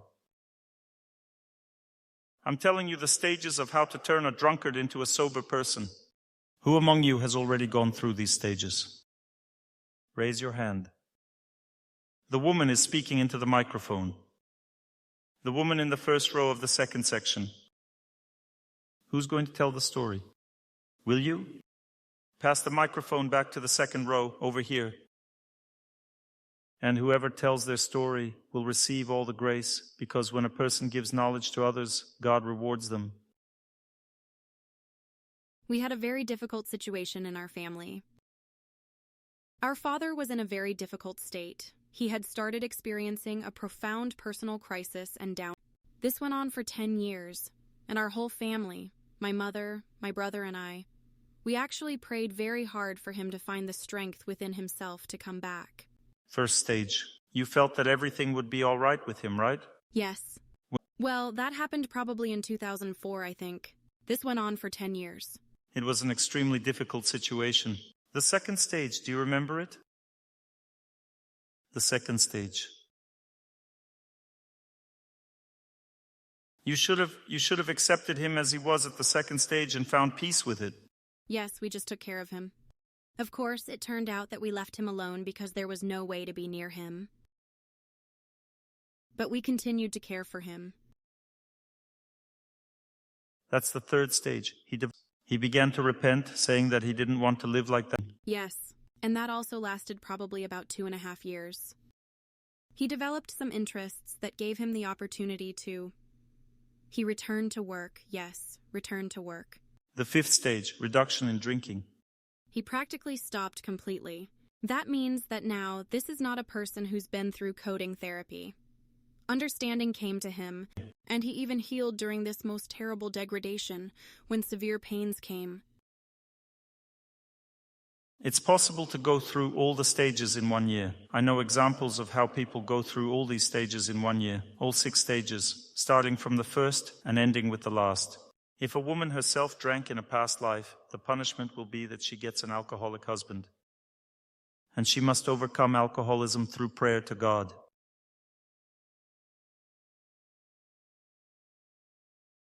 In this world, we will not escape punishment. We will have to suffer for everything we once did. Children are born with disabilities for a reason. They are suffering for their past lives. In this world, we are born for exams, not for pleasures. And the exams are passed. They are passed. That means that it's really possible to overcome one's fate. I know thousands of examples of how people overcome their fate. I've been doing the same thing my whole life. My situation is worse than yours. I should have been a drunkard by the time I turned 50. My maternal grandmother died on the porch of her house in a state of alcoholic intoxication.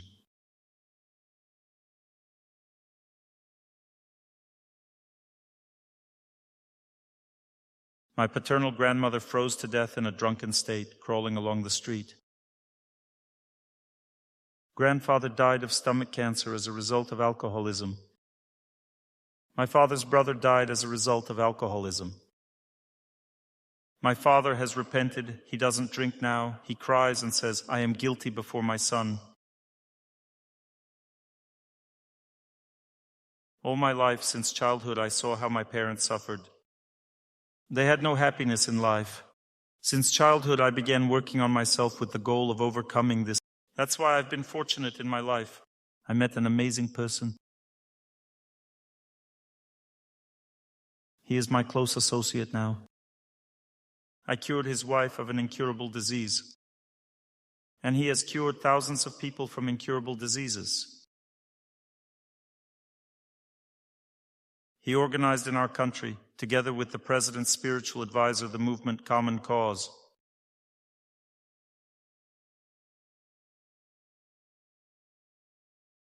They fight against alcoholism.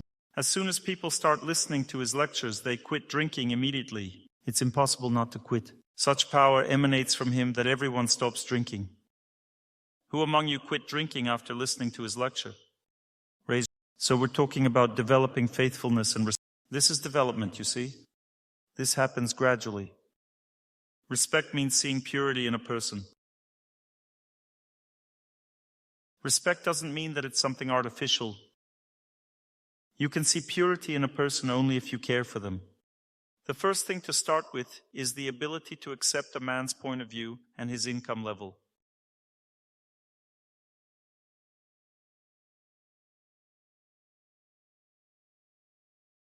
Whatever income a man has, you need to accept it.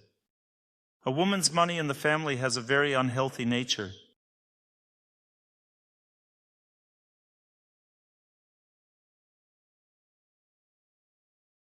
A woman's money is dangerous money.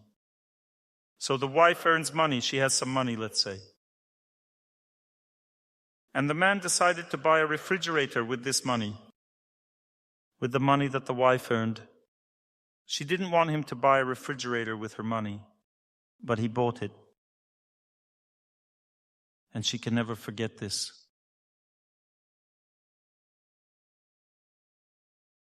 Well, that's it, it's over. The girl earns money and spends it on herself. Everything's fine. Everything's fine, yes. And if she earns money, then her money is hot money in the family. Very dangerous. God forbid he spends her money. That would be a disaster. One woman came up to me after such a lecture and said, "Dr. Torsunov, I wanted to forget how he spent my money, but I can't. Help me. I don't want to remember it anymore myself. And I don't know what to do." Ladies, familiar situation, right? Familiar or not? Or are there no problems there? Young lady, what is your name?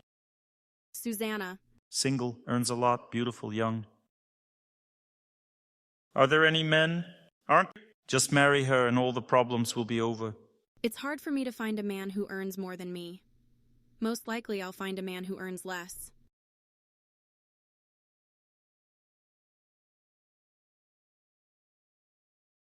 Well, that's fine. Find at least someone for you. A tractor driver, great. Thank God if he's a tractor driver.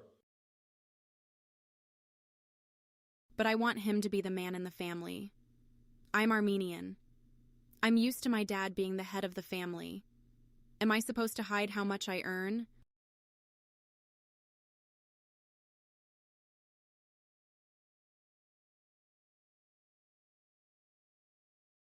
Oh, I'll tell you now. Just earn less, be more of a woman, and a man will appear right away. Feminine energy will flow into the body. Put your money somewhere in a savings account and don't tell anyone you have it. And you simply say, "I'm not going to work." Say, "I'm not going to work. I just won't," and that's it. You know, one woman was worried about the fact that she owed money. The husband says, "Why aren't you sleeping?" She says, I'm worried about the fact that I owe money. He left and came back 5 minutes later. He says, sleep peacefully. I told them you won't pay back the money, so now you don't owe anything. Let him be the one who can't sleep now, right? Let him be the one who can't sleep now. It's very easy for a woman to solve the issue. Just don't work and that's it. And live on his salary. Suffer a little bit. He's a man. A man develops when there are difficulties. How do you teach a man to swim? If you give him a flotation suit, he won't swim. He'll just move his arms around like this. You see, a man has two options. Either lie on the couch or fight. One man spent half his life lying on the couch. Then war came. He went to fight, defeated everyone, and lay back down on the couch. A man either lies on the couch or goes to war. You need to create a war. Don't work. It's a war situation. I won't work. That's it. What can you do with a woman? Well, she doesn't want to work. There's nothing you can do about it. Military. And he goes to work, and that's it. And then he earns more and more, and you inspire him. That's the scheme. Tell me, how does your heart feel? Is this the right approach? Yes, I like it. Well, that's it. Do you like this scheme? Well, that's it. Live by it and don't worry. Men, of course, got a little tense, but I'm telling you honestly, if a woman stays home, she still won't be idle. She bakes pies and takes care of you and everything. And the house will shine, and the children will be happy. Imagine you come home, your wife doesn't work. She takes care of everything, the house is full of pies, and everything is great. And she talked to mom, and calmed down dad, and fed the dog, and granddaughter, and grandpa, and everything's great. Absolutely great. A woman should engage in women's affairs. She has enough work of her own as it is. Why would she need to go any? When a woman invests her energy into a man, he begins to develop in society. Men lack feminine energy. There are studies that show the way a wife treats her husband is the way all his co-workers treat him. If a woman starts investing her energy into working on herself, she begins to respect her husband, begins to inspire him, then what happens next? He becomes stronger. Then he moves forward. You can't stop him anymore. Women, just understand your power. Your power is in blessing. A woman blesses. And that is inspiration? Of course, to bless, to believe in your husband. She says, I believe in you. He says, really? But why do you believe in me? Look at me, what kind of man am I? She says, no, you're... And that's it, he moves forward, he goes forward then. Is the idea clear? Respect is the most important thing.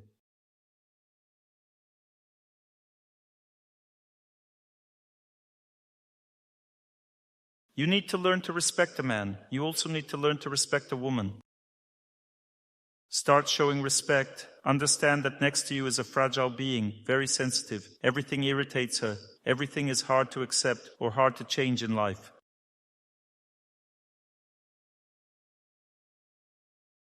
He says, let's move to another apartment. She says, I can't. I'm used to this one. He says, we already decided to move. He says, well, let's do it this way then. I'll move there and you stay here for a while. She says, I came to visit you to see how you're living here. He says, come on in. Can I stay the night with you? He says, you can. She stayed. Then she came again. Then she says, I think I like it better here. She moved. Well, that means that everything is difficult for a woman. That means that she has such a static nature. She gets attached to one place and that's it. You can't pull her out of there anymore.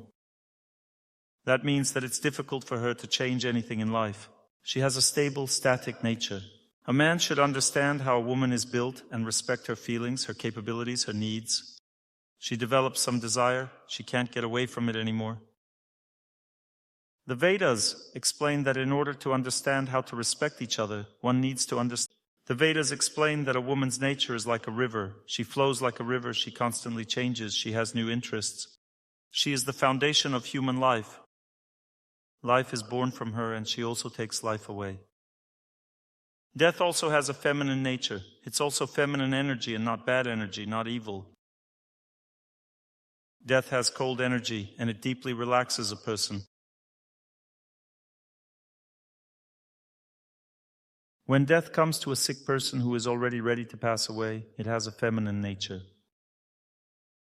A beautiful woman, she has a divine nature. I saw. You can't look into her eyes. I didn't see her eyes, but I saw. Patience, when they are about to pass away, I sense that a woman has come. She has come. And the person immediately starts eating, recovers, and gains strength. This means that in 2 hours and 2 days they will pass away. Everyone thinks the person's... No, this energy of calmness simply came. It calms the person, prepares them for death. One stops worrying about what will happen next. Everything has a feminine nature. Woman gives birth, woman takes life. She is the foundation in this world. She gives life, she takes life. She flows like a river. Feminine energy is the river of life. Male energy is the riverbanks. A woman always tests her husband. She tests the banks. A woman always saws the branch she's sitting on. She nags her husband. This is normal, so that he becomes stronger. That means that she tests him, challenges him, so that he becomes stronger. Men don't like it, of course, when she nags him, but he becomes stronger from it anyway. The banks are eroded by the river, especially on the turns of fate. Life is already hard for a man, and then his wife gives him a hard time during life's turning point. The bank rises. Therefore, the banks must be high enough so that the river doesn't fly out of the family at the turn, you see? Doesn't change the course of flow. If she flies out, she spreads out. That means that she goes out into the field and loses herself. The banks should be steep and rocky. That means that a man should be very strong. He should tolerate women's emotions and relate to them calmly. A woman cries, a man remains calm. A woman talks a lot, a man stays silent and nods. She asks, "What do you think about this issue? How do you feel about this?" I once had such a situation. I had a consultation. A woman came and started telling me about her situation, very emotional. I felt that words were completely inappropriate. That meant that she didn't want to listen to any words were pouring out of her. And I simply calmed down, became like a rock, like a steep bank, impregnable. And I nodded to her. I nodded, yes,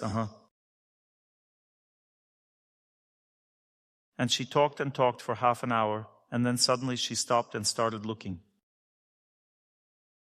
That's it, she calmed down. Then she said, "Dr. Torsunov, I've never met such a good conversationalist in my life." I didn't say anything to her at all. This is feminine nature. She flows, she has emotions, she's always saying something, feeling something of her own. This is normal. A man should be calm, he should not react. And if he reacts, then the next day there's an interesting situation. The man says to the woman, "What happened to you yesterday anyway?" She looks at him and says, "What? Were you paying attention to that?" He shouldn't pay attention. That means that women themselves don't attach importance to their own words. So why should a man attach him then? He should simply calmly accept what the woman does. This is called respect. She yelled and yelled, calmed down, then apologized. It's very easy for a woman to apologize. When is it easy for her to apologize? When a man pays no attention to either her screaming or her apologies. If a man nitpicks when she apologizes, it means she's wrong. A woman will never apologize to such a man. She apologizes to the one who is calm. A man should be like a rock. Raise your hands, ladies, who don't like such men. Calm like a rock, firm. Are there any? Well, let's give her the microphone. Now we'll have a talk. What kind does she like? One such woman turned up here. So she has some new idea. Every person should always learn in life. Maybe I'm not. Turn on the microphone. Usually lately I come across men who, on the contrary, drive you crazy. You start testing them, as you say, right? And they give in to it. You enter their territory and you start to really tear everything apart there. You are that kind of woman, right? You test them to the very end, don't you? Yes. So what? A man is solid as a rock. That's what I'm talking about. Well, such men are appealing, but for some reason they haven't been around lately. Didn't understand. This reminds me of a story. This is also a Vedic story. One teacher asked his students, Who among you believes that your wife is not the main force in the house, in your family, the main force that emotionally subordinates you to herself?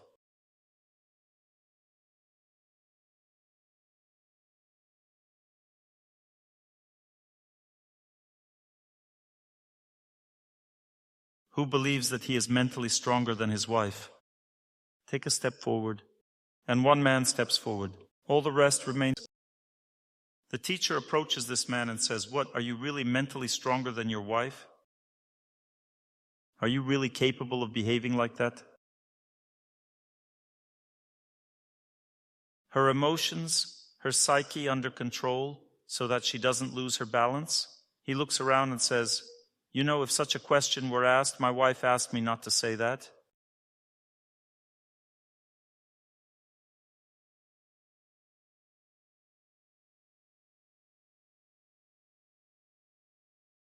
It's all the same. In addition, his not to speak about it. The situation is even. It's the same with you too. You also want a strong man, but they just don't come around, right? Now, men need to understand what their role in the is. It's useless to try to prove how to make her understand. You just need to become strong and accept her. And she will understand everything she needs to, because nature is arranged in such a way that woman is very close to God. The Vedas explain that a wife is heart. The heart of the husband means a woman is very close to the truth. Is it easy for her to feel that she's wrong? It's easy for her to feel where the truth is, where the right is. It's very easy for a woman's heart to feel this, if you don't bother her. But if a woman is bothered, she cannot feel this. She can only feel this when a man gives her the opportunity to make mistakes.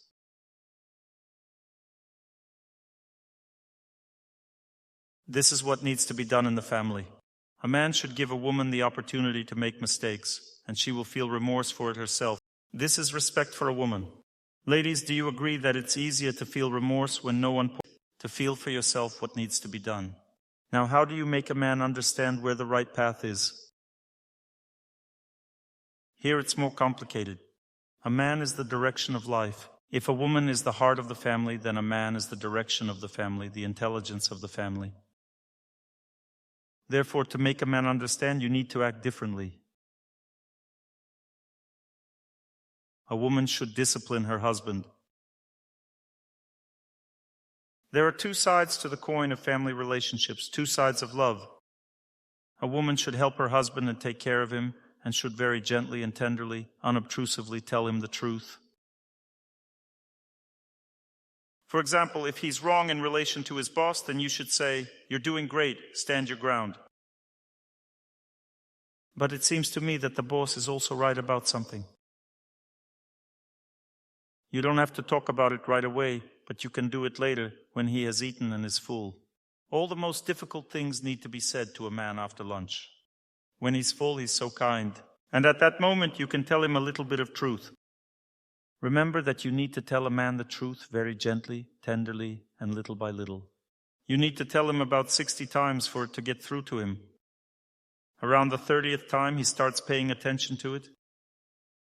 When a woman simply talks about something, he doesn't even pay attention. A man is so fixated on his own things, he moves forward so forcefully, that when his wife gives him advice, it doesn't really get through to him. But somewhere around the 30th time, ladies, just be aware of how much work this takes.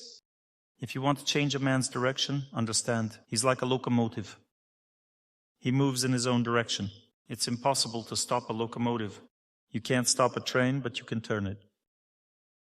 You need to turn him around imperceptibly. Just imagine you're riding on a train. Do you notice how the switches redirect the tracks? Your train changes direction imperceptibly, then suddenly they tell you, "We're already going."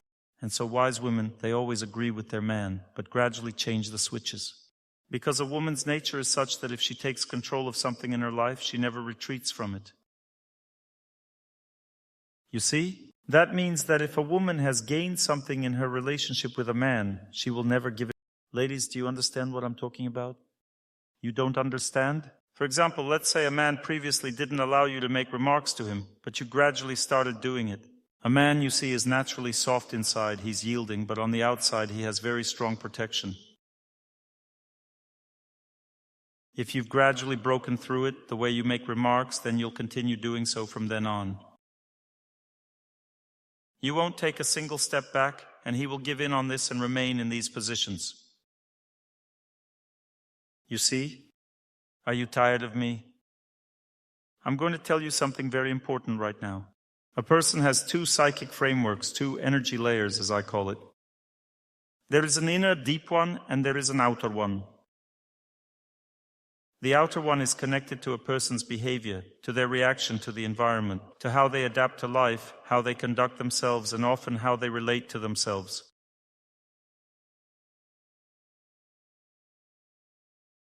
You see? This is the outer energy layer. The inner energy layer is the foundation of a person, the foundation of their character.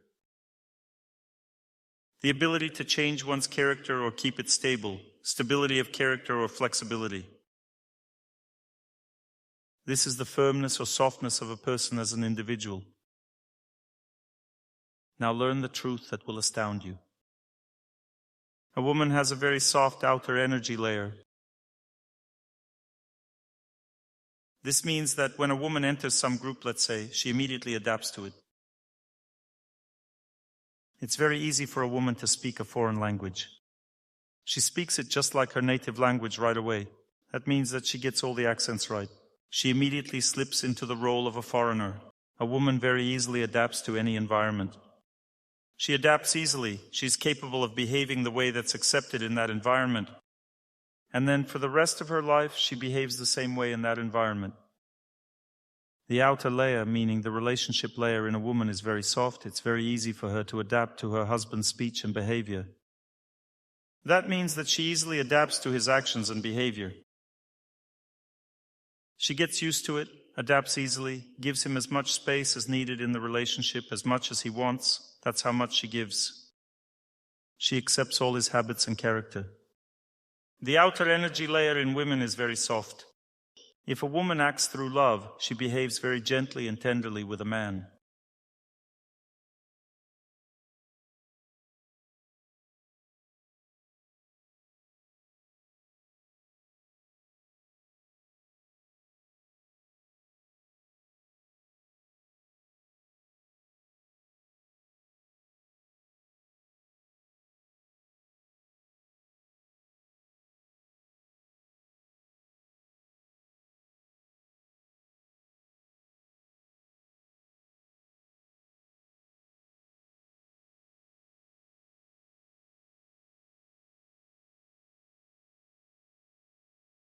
Then this outer framework develops a crack.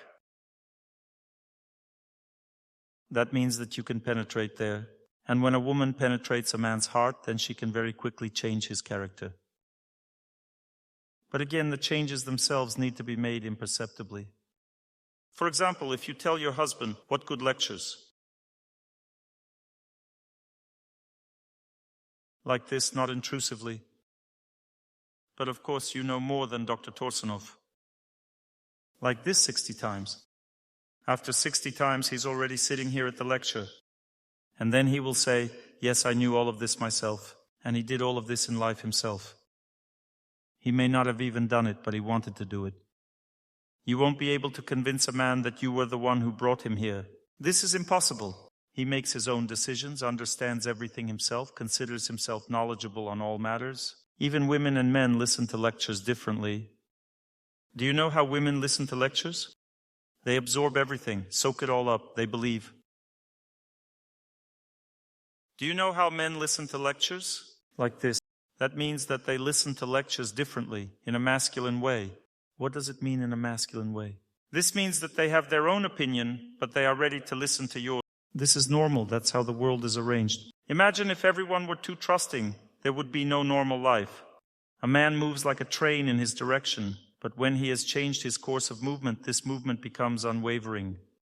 You see, in fact, a woman needs to bring her husband to God and relax. If the husband starts getting up early, the wife can sleep as much as she wants. No problem, he will carry you to the bathtub in his arms. A woman should inspire her husband to get up early so that he leads a healthy lifestyle and then relax. All hope rests on the husband. How to inspire your husband. What is your name? Come on, take the microphone. Now we will have a practical session on inspiring. All right, good. Hello, I'm Kate. What's your husband's name? Ryan. So Ryan and Kate then. Thank you for coming to the lecture. I can sense this person, he's quite distinguished. Yes, that kind of person? No? No, not distinguished. No? Well, tell me about him. I'll tune into him. Well, he has a very strict character. Not distinguished, but strict. Yes, he is half Dagestani. Well, there you go, a distinguished Dagestani. A Dagestani and not distinguished? You said that completely wrong. Such words could cost you your life.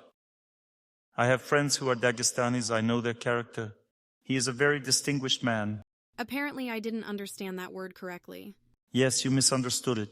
You tell him, pass along my words, he will be incredibly pleased. My question is, how do I motivate him to get up earlier? Well, he's not very ascetic. And why do you want to motivate him? To relax. Motivate yourself. Huh? Come on. A man should be firm, so that his character would be strong. What else? Now let's listen. That's exactly the problem. I can't get through to him. You're just doing the wrong thing. Now I'll explain to you what to do. You need to receive more guidance from your husband. Just sit down next to him and let him give you guidance. And you listen, nod like this. Agree and try to follow through. You're just rebelling against him, resisting, you see? Do you agree with me or not? Well, I don't always rebel. I sometimes sit down and nod along. And at that time, what does your husband become like? Satisfied. He relaxes, right? Yes. Now look, what's next? The first step is to submit yourself to your husband completely. At this time, the man relaxes, his psyche relaxes, he calms down, and along with the relaxation of his heart comes generosity. If you feel that you have truly satisfied him, then you need to hug him and say, listen, I have this problem. I want to get up earlier, but I can't. He'll say, well, if you can't, then don't get up. What kind of problems are those? You need to repeat it to him several times. You know, I have this problem. I want to get up earlier. He will look at you, right? Well, you want to get up earlier? That means that it will take time for him to realize that this takes time. You need to repeat it several times, but very gently, tenderly. He'll say, so what? What are you telling me about this for? And then you need to use the weapon that is invincible. Women's tears. So belittle and say, but I can't get up early. He will say, well, how can I help you? Nobility will appear in his heart. At this point, you say, let's get up together. You'll help me, and then I'll be able to. And he will say, well, no, I'm not going to get up early with you. Get up yourself. And he'll be off. But the seed will remain. Thank you. Now let's get some feedback. Raise your hands, men who like this approach. Look at the audience. A little more. Who liked it? Now raise your hands, men who didn't like this approach. Come on, be bolder. Take the microphone. Well, tell us, how would you like her to say it?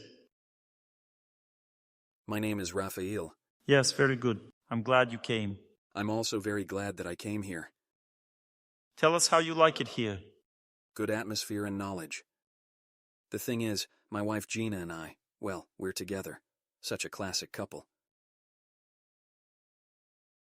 We didn't get acquainted right away. We worked together. Actually, I'm glad that we worked together. We've been together for almost 30 years. You have a very developed family. Understand that there are very few such families in this world. But we're both a little, well, like normal people, lazy. We get up in the morning. Our spiritual practice used to take 180 minutes, and then they accused me of arriving late to work. Now it takes 90 minutes. But every time we get up, so she took on the practice of getting up at 5:30 a.m., and indeed it's quite difficult for us to get up. We are like little children together. At first it's hard to get up, and then it's hard to start doing things. I didn't know then that I had to say it 60 times. Good. But if she hadn't said it that way, but rather like this girl did, would it have been easier for you to accept it? Then we should try, I don't know. Try it. What the mind thinks is one thing, but it doesn't always turn out the way we expect. Yes. We need to try it. Well, give it a try. This is very important to try because it's so wonderful for a man to live when his wife behaves this. I would give my wife everything if she tried that approach. Thank you also for your warm atmosphere in the hall, for accepting me so well, very kindly. You see, this is establishing relationships. A woman feels that a man is like an impregnable wall. It seems to her that it's simply impossible to get through to him and reach him. But the problem is that she doesn't know about the power of the first step. I already told you about how I burned the thorns. Or not? No? I told this story in another city. I already forgot. At the last seminar, the power of the first step possesses enormous energy. You see? My friends helped me in the garden and trimmed the thorny bushes. These are acacia trees with such long thorns they don't grow like that here. There are acacia trees that have thorns like swords, very thin, long ones that prick badly and can even injure a person. These acacias had grown out. They were trimmed and placed under a tree. Well, those people who helped me didn't think it through. They put the branch, and I couldn't burn them because the tree would have burnt down too. I would have damaged the tree, and there was nothing I could do with them because they were... I prayed and felt that everything was fine. The thorns were... And then the Lord said to my heart, light a fire next to them. I thought, but what should I use to make a fire? Well, pull out a couple of thorns and make a fire. I took my daughter, and we went there. I pulled out a couple of thorns, worked at it, and didn't even take gloves so as not to get pricked, and I didn't think I would do anything else there. I just took these thorns with my bare hands, pulled out a couple, broke them up, and started a fire. Then, I thought, the fire is burning so well I need to keep it going. Maybe I should pull out a couple more thorns. I started thinking about where it would be easier to pull them out. I saw that several twigs were lying on top. I grabbed a few branches from there, then pulled some out from the side. How long do you think it took me to clear it all out? Nothing left at all, just empty space. A 3-meter high pile like... Can you imagine? An hour later my wife comes and says in surprise, "Where are the thorns? You burned them? 1, 2, 3. In an hour there are no thorns. Gone." You see why? Because that's how human nature works. That means that a woman simply needs to understand how the first step works. When the first step is taken, there are no problems after that. You see, a man is unapproachable only on the outside. And the first step works in this way. This is very strong humility before the husband, very strong obedience, and a very gentle, yielding approach toward him. In a very kind, gentle way, but nevertheless holding your course. Do you understand? Say what needs to be said gently and kindly, but very gently, kindly, unobtrusively. And then just walk away and not discuss this topic anymore. Don't think that the man didn't hear anything. On the contrary, when you say it like that, it reaches the man most deeply. And if you do it gently, kindly, and so unobtrusively, then gradually he will join the conversation, and you will then see that this situation will be established for life. You see, if you can break through the shell once, there will be a little hole left there for life. You can always tell him this afterwards, and he will do it. So, for example, if you manage to get your husband to put his socks in their proper place, he will put them in their proper place for the rest of his life. You just need to work out the system. This takes time. As usually one sock flew over there, the other one over here. Nothing terrible. So you take him by the hand and say, my dear, let's go collect the socks. You take the socks and put them away very kindly, very humbly. He says, well, I came home from work, I'm tired. Why can't you collect these socks yourself? You say, I can, of course. But Dr. Torsunov taught me to do it this way. He says that you need to explain to your husband kindly, gently and softly where to put his socks, and gradually he will learn to put his socks where they belong.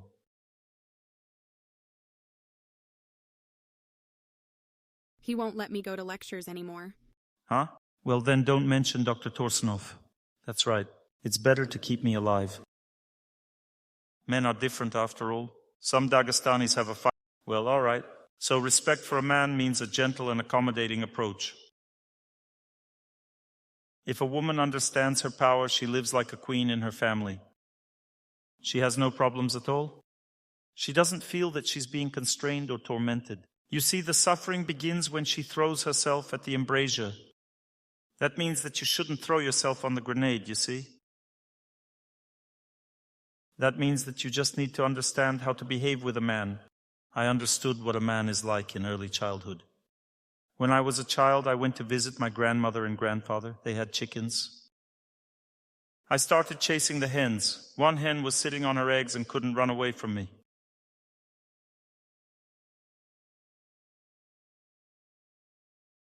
She was sitting there going, cluck, cluck. If the hens are running around, it means they don't have eggs. But one hen was making cluck, cluck sounds, and that meant she already had eggs. And I didn't know this. I was only 3 years old. I approached this little hen and tried to chase her, but she just sat there all puffed up, going cluck, cluck, and started calling for the rooster like this, cluck, cluck. He jumped up and pecked me in the forehead with his beak. He knocked me. Bam! I fell down. This was my first encounter with a man in terms of relationships in my life. I gained experience. You see, a man is a man, you see? That means that he's a rooster. That means that if someone declares war on him, he goes into battle, you see? He doesn't care about anything. He just fights and that's it. Because that's masculine nature. A woman should not challenge a man, you see? Even in raising a child. If she says, I will punish you, a father can speak like that. A woman should not speak like that. If she says something like that to a boy, have women noticed that it's impossible to handle? You can't do anything with him. Is that right? Even when he's only 3 years old, you can't do anything with him because masculine nature starts to take effect. So what is he like? He's still little, right? He might not fight, but what will he do? He will scream, do something like that? Whatever he can do, that's what he does, you see. But he will never give in, you see? That's how masculine nature works. Therefore, a woman should not behave this way with a man. A gentle, accommodating approach is needed. You can be strict, that's true. What does a woman's strictness consist of? She pressed her lips together, walked away, and closed the door. That's it. We don't talk for 3 days. This is how feminine strictness works, very powerful. She shut off the source of love energy, and the man immediately started rushing around this way and that way, trying everything from all sides. He can't live without the energy of love. She cut off the... That's the system. You don't need to do anything else. Do you want... How does it work? But how do you awaken this in yourself? Awaken? Well, yes, this kind of strictness. Knowledge. You see, in our culture, people think that first you need to feel it and then act naturally. But the Vedas say the opposite. You must first do everything artificially, simply because that's what your elders tell you. Do everything out of a sense of duty. This action from a sense of duty will lead to you seeing how it works, and then you will develop faith in it, and then you will naturally start doing it that way, and then it will all awaken within you. But we want everything to happen at once, and for me to immediately become like that. That doesn't happen. You need to first do everything out of a sense of duty, being humble only out. Well, and in fact, to be honest, a woman actually cannot be humble. What are you laughing at? I'm being serious with you. A woman cannot be humble. She doesn't have humility. Humility is actually a masculine quality, like in the army. Forward march, 1, 2, 3, 4. 40 men can live in one apartment without any problems. 2 women, no. They will tear each other apart because of territorial dispute. Understand that a woman has a very hard, unyielding inner energy layer. But humility means understanding things. A woman simply behaves this way because that's how she should behave. It's not that she really submitted. A woman cannot submit. She has an independent nature. A woman wants to control everything, so it's difficult for her to work somewhere at a job when they say to her, I tell you to do this and that. How can I put up with this? She says, I can't work there. They yell at me there. Because she cannot submit. A woman's nature is non-submissive. But if a woman behaves correctly from the position of knowledge, then she resolves all issues through a gentle, yielding approach, because if she wants to, she can submit to anyone for as long as she needs to submit.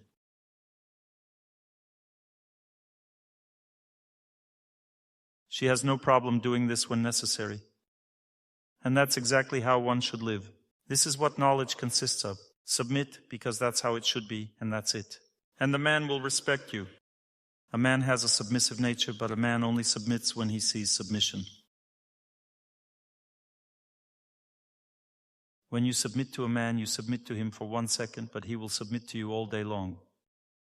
And he won't even notice how he'll be obeying you all day long. He will simply enjoy living next to you like this. You'll tell him, I want this, I want that. And he will do everything because he feels, my wife respects me. She is submissive. Is the system clear? And everyone likes it. Most importantly, everyone likes this approach. Do you think men don't? Men like it even more. A man is generous by nature. Look, there is a difference in the psychology of men and women. What does it consist of? It's easy for a woman to care for people close to her.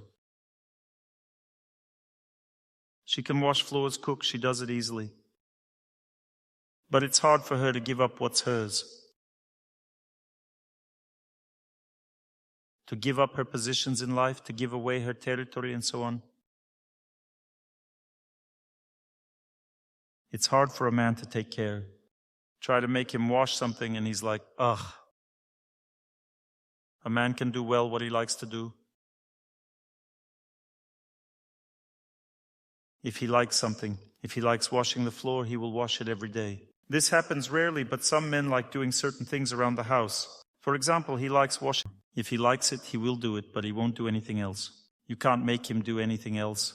What he likes, that if you say, well, you wash the dishes, so wash the floor too, he'll say, well, no. You see, a man easily does what he likes. It's hard for a man to take care. It's easy for him to do what he likes. It's hard to care. It's easy for a woman to take care. Someone asks her to do something, and she does it.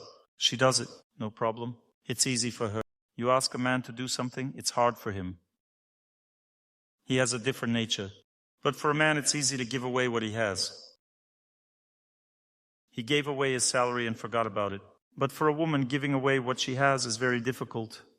Men are generous by nature. A man can give everything away if you submit to him. If a woman behaves humbly, he will give everything. Nothing is too precious to give. Such is the nature of the male character. He gives everything away at once simply for a pure manifestation of humility, tenderness. A woman cannot give anything away. If she likes something, she can't give it away just for beautiful eyes. But she can take care. You see how God arranged it so that we are different and can easily complement each other. But the problem is that we don't want to complement each other. We want to defend our own interests, and therefore this difference becomes a stumbling block. You say we are incompatible. This is not incompatibility, this is unwillingness to act correctly. Any man is incompatible with any woman. Why? Because they have different natures. And if they start to care for each other, and this is an austerity, what does it mean? To take care means to set aside your own interests and act in the name of your loved one's interests. A man has his own position in life. He says, this is how it should be done. Ladies say, yes, men say to your wife, yes, I agree. This is where love, life together, happiness, harmony, and success begin. Everything you want. This is where it all begins. This is to give in. And you think, Dr. Torsunov, what if he will definitely become impudent. Let me now tell you the subtle mechanism of victory in family life. Look, when a person starts giving in, the first thing that happens is that the close person takes over your space. What you are afraid of is exactly what happens. That means that you give in, but yielding means loving. And love is the most invincible force in this world. No one can resist love. Have you ever thought about whether you can be ungrateful? Can you be ungrateful? Can you force yourself to say, I'm ungrateful anyway?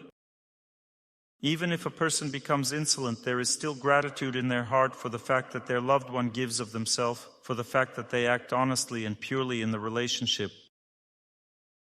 This is such a unique quality. Love is so captivating, it has such a powerful effect on the psyche of a close person. But this effect initially works subconsciously.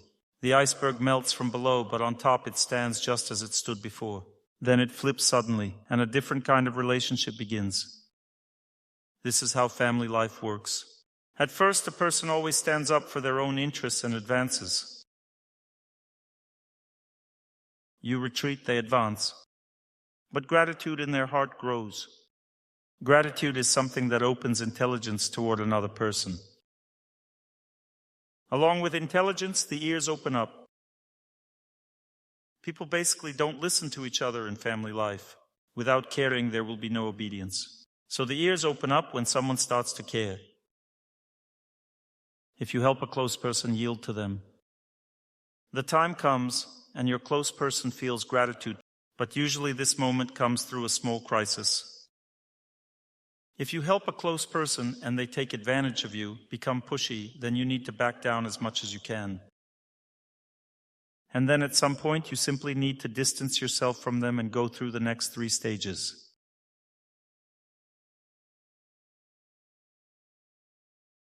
The first stage, they will become pushy and defend their position. The second stage, they will be sweet-talking, fawning, and defending their position. Like everything is fine, nothing terrible. And since there is already gratitude in their heart, you need to say, look, I act the way you want. I act for your benefit. It's because I want to learn to love you. I don't need much. It's important that you just understand that I'm giving my energy for you. I want you to respect me. Try not to behave in such a way that I lose the desire to care for you. These will be the first words where you're not encroaching on their territory, but simply defending your own. And since their ears are already filled with gratitude, they will start listening to you. Well, that means that a relationship begins at this point. People come toward each other after some pause, after separation. This separation is always necessary when working out relationships. But the problem is that people cannot maintain this separation because they want to enjoy happiness from their close person. And this desire to enjoy happiness is stronger than common sense. People go to each other and sort out their relationship again and again. And even if the doors are closed, they try to open them. They break down doors to go and sort out their relationship issues again. This is madness. Instead, you need to distance yourself and be alone. You need to resolve issues through the heart. Prayer is needed. A person should pray and think not about their close person, but think first and foremost about God, about holiness, and understand that this is for the relationship. Gradually, the relationship will become purer and purer, and then naturally, everything can be resolved. You will feel a thread tied between you two.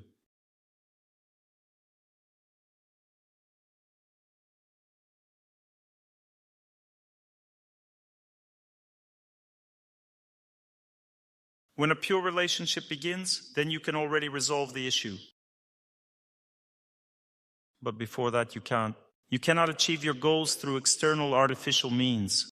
So the first step is a step into the abyss. I simply care for my loved one. Then they become impudent. Then they become grateful simply on the surface. Then they become truly grateful, but you don't see this. But you will notice that they listen to your... They didn't listen before, but now they listen. Then the next stage will be interesting. At some point you will see that they will start to behave openly with you.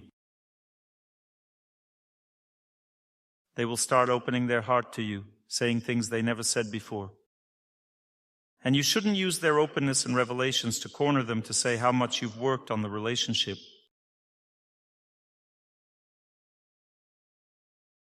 You just need to listen, nod in agreement, and not pester them. Don't try to discipline them. Then gradually they will develop a desire to do something for you. The iceberg will gradually start to flip the other way around. Now I want to tell you one important thing. How do you think? Can you bring a friend to a lecture or not? Let's just go to the lecture. That's it, they'll go. A friend. Can you bring your husband to a lecture? Can you bring your wife to a lecture? She will come, listen, and go back. She won't listen. Their ears will be closed. Can you bring a child to a lecture? No.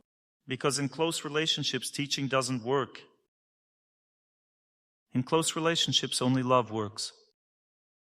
If you simply live and act very humbly as you should next to your close people, gradually over time, the right understanding will come to their consciousness, and they will go to the lectures themselves, and they will change their life themselves.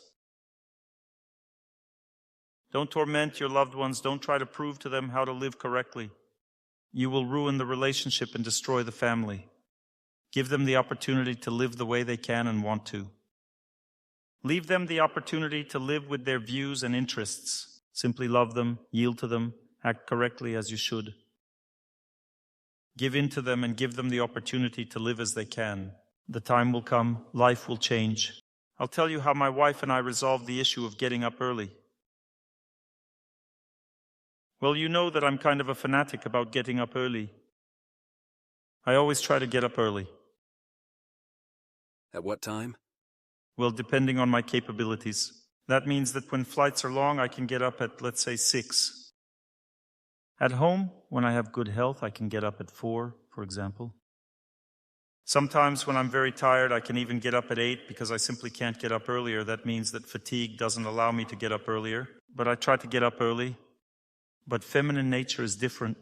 What is feminine beauty? Feminine beauty means relaxation. A woman gets in tune with everyone. A woman doesn't create tension in the atmosphere, but rather relaxes it. Because a woman is relaxed, therefore it's very difficult for her to apply willpower toward herself, because a woman achieves everything through harmony, not through force. Her psyche is structured completely differently, so a woman is very inclined to sleep in bed rather than get up from it. If we consider the relationship between beds and women in beds, you need to understand that a woman on a bed is like a fish in water, you see? This is not the same as a man on a bed. When a woman gets into bed, this is such a special place for her in which she feels extremely comfortable. When a woman gets into bed, that means that the bed is such a place for her where she actually lives. Am I saying everything correctly, ladies? Yes, that means that the bed is such a very good place for her. Well, the bed is an important place for a woman in the apartment. The bigger the bed, the better. And imagine you have to tear her away from this place afterwards. This is just unrealistic. Moreover, a woman is naturally very relaxed. And night is the feminine time of day, while day is masculine. Night falls calling and enticing.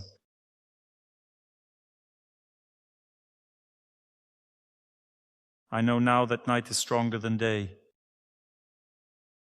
The only way to wake up your wife is through a very gentle, accommodating approach. I tried to explain the daily routine to my wife. Give her lectures. She looked at me and said, "You give your lectures to your audience over. I don't need to listen to lectures." Well, that means that she disagreed with my attempts to force her to get out of bed. But I understood my mistake. To force a woman, this is generally in principle wrong. Only a gentle approach, a kind approach, gives a woman the opportunity to be inspired by something. When a woman hears strictness, her willpower shrinks into a ball, and she completely loses herself at that moment. And different women react to this differently. Some cry, others spark with anger, and still others shut themselves off from the man and stop communicating with him. Women react to men's strictness in different ways, but overall, strictness is not a way to inspire a woman at all. The only way to inspire a woman is through gentle, kind words. When I understood this, I started approaching my wife and saying, "Dear, get up, morning has already come." But since I wanted her to get up early, I would come too early. And she wouldn't get up. But then, since she didn't get up, I would come again and gently say, "Get up." And then she would open her eyes on the third time and say, "Aren't you tired of this already?" That means that the system didn't work. I was thinking, what should I do? And then I decided not to do anything. I simply started getting up early and told her, "I think you can sleep as much as you want. It's very good that you sleep for a long time. But if you get sick from this, I will treat you. Because sleeping too long is still harmful to one's health. But you can sleep as much as you think is necessary. And she did get sick after all. She started getting sick because she was sleeping too much. And then I started treating her. Then she came up to me and said, "Listen, I understood that I need to get up earlier, but I won't be able to get up earlier on my own." I said, "What should we do?" She said, "You need to come and wake me up." I said, "But you react like this." She said, "But I won't react like that anymore." "But there's one condition." I said, "What condition?" "That means that I have to wake her up with some condition." "Here's the condition. When you tell me to get up, please say it very gently, kindly, and leave. You don't need to come back again." Well, it's such an austerity. Well, all right, fine. I came to her and said very kindly, "Darling, get up. It's already early. Time to get up. The sun has risen. You should be healthy," and so on. And I didn't come back anymore. And she would get up. She would gather her thoughts and strength and get up. That means that it's difficult to get a woman out of bed, but it's possible. For this, you just need to understand the right approach. And now this issue is resolved without any problems for us. You see, you need to find the right approach to each person in the family. But know this for certain, 100%, that moralizing doesn't work in personal life. I didn't force my mother and father to engage in spiritual practice. They did it themselves. When close people see that they are not being bothered, they gradually start to become interested in how you live, what you do, and then they change their own lives. My wife also sometimes attends my lectures, but not to gain knowledge from me, rather to listen and see whether I conduct myself well there, whether I behave correctly. Then she tells me everything I did wrong. This is normal because a wife is her husband's heart. She should help the man live correctly, solve all issues, his problems, his difficulties in life. And this must be accepted. A wise man is one who allows a woman to tell him about his shortcomings. And then such a man is protected from all sides. If a woman feels in her heart that she needs to tell her husband something, it's God already speaking to him, you see? Because only two people. So look, what does respect in the family mean? It means we understand what family is. In a family, you cannot force a loved one to do something. This is impossible. Only love works in a family. If you force someone, you turn that person against you. In a family, only kind conversation, heartfelt conversation, patience, and personal example work. Heartfelt conversation, patience, and personal example. The time will come when your loved one will stop tormenting you. Know that this world is arranged much more complexly than you can even imagine. I immerse myself in this understanding, in this comprehension of this world. It is tremendously harmonious, it is very complex, very sublime, and it is very difficult for many of you even to imagine how profound this world is and how much we are now building our future life with our current life. The Vedas call the human subtle energy body the body of desires.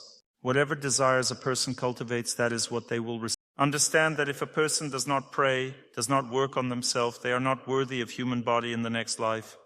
Human life is not intended for enjoyment. Animal life is intended for enjoyment. Animals are born for different types of happiness in this world. A cat gets the opportunity to be relaxed, to receive tenderness in relationships. A dog gets the opportunity to tell everyone what it wanted to say. It got to say everything it wanted to in a dog's body. Then again, it gets another more elevated body. If someone wants to fly around, they get the body able to fly. The body of a bird. Fly to your heart, then be born as a human. The human body is designed for working on oneself. If you want to sleep a lot, you get a bear's body and you can sleep. And if you wish to sleep and eat at once, you're welcome to it. There are types of bears that have such capabilities as well. For example, the koala bear. It hangs on one arm, it sleeps constantly.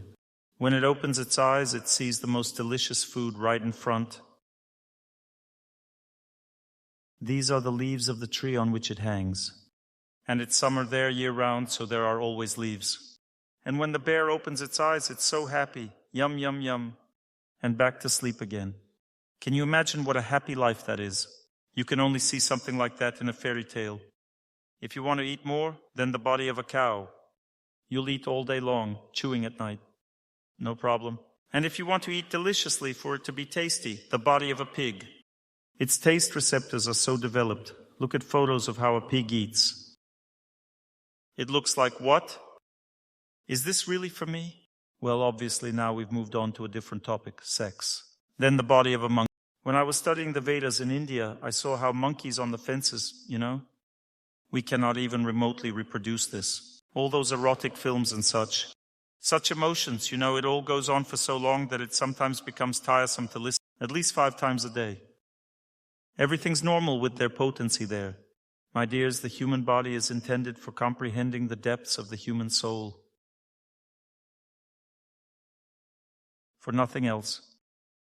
Everything else is given to us as a gift simply because we are walking this path. If a person begins to think about God, begins to think about holiness, holy people, begins to worship the sacred, begins to study the scriptures, the heart rejoices in their chest infinitely.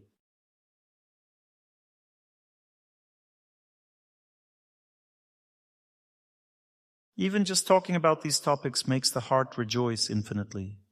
Some people say, Dr. Torsunov, I can't tear myself away from the lectures. I listen, and listen. I listen to my teacher's lectures the same way. I can't tear myself away. This is because the heart rejoices, you see? Because this is what our life is intended for and not for something else. And when a person follows this path, the first thing one receives in life is the strength to live. Because our only problem is that we don't have the strength to forgive, endure, and accept. We don't have these forces. These are spiritual forces. These are not forces that arise from psychological training or from hypnosis, self-suggestion. You tell yourself, I am calm, I am eternal. This doesn't work, you see. These forces arise from the fact that you have established a relationship with the one you are supposed to establish. If you listen to a holy person and pray with the same attitude, repeating, I wish everyone happiness, bow to the shrine, then at this time you occupy the eternal position of the soul. You begin to act as a soul and do what you have always wanted to do in your life. You just don't know it. A human being is created to give oneself, to sacrifice oneself, to serve. A human being is not created to grab and hoard. We're not created for this. True happiness lies in this. But it's impossible to take care without knowledge. We don't know what a close person needs. We don't have... Let's talk about love and law. What is love anyway? What is love? It's just such a thing. You see, love is the greatest mystery. Look how many books have been written about love. Do you think this is all about love? This is all about lust, about how we want to enjoy the energy of love. It's all about that. In these books, there is no knowledge about how to build relationships. Knowledge about love is contained in the scriptures. The scriptures explain what love is. True love is woven from care, not from getting high off someone. As one song goes, I loved you. Love may perhaps not have completely died out in my soul. And let it no longer trouble you or sadden you with anything. This is not love, this is attachment. Love means fulfilling your duty to a person. Try to understand this at least a little bit, because understanding this is very difficult. Here I am telling you this now, but sometimes I myself feel that I want to prove to my wife how she should behave correctly. Although this is not love. You see, our psyche still wants to defend its own position no matter what. Knowledge in this direction advances slowly. To understand what love is and to feel it, to make it so that a close person would be infinitely grateful to you in their life, is very difficult but possible. I tell you this because I have already overcome these difficulties in my relationship with my fate. I have no doubt that this is true. There are no doubts whatsoever. I see thousands of saved families. Many people in every city come up to me each time and say thank you for the fact that their family was saved. There is only one rule that preserves a family. Don't try to force your loved one to stop tormenting you. Don't try to do this, it's impossible. Close people are specifically meant to torment us. I will now reveal to you one secret, which you may understand or maybe not. Well, I'll have to tell you about this. I have already decided. It so happened that my wife and I were having some difficulties. I felt that she was angry with me. I detached myself from this situation and began to meditate higher. And I saw above her a divine being, such an elevated woman. There are higher living beings who are connected to us, to our mind, to our character. I saw anger in her eyes and that she wanted to punish me for something. I never understood what for. Probably something from a past life or from my past actions. She definitely wanted to punish me. Then when I saw her, I said very humbly, "Thank you for caring. I accept the punishment." That's how I behaved. And at that moment I saw that she brightened up, became kinder. She kind of blessed me. This all happened in one instant. At that same moment, my wife's face changed. In other words, she had this desire to punish me, you know. Then, bam, I saw that she had a completely different look.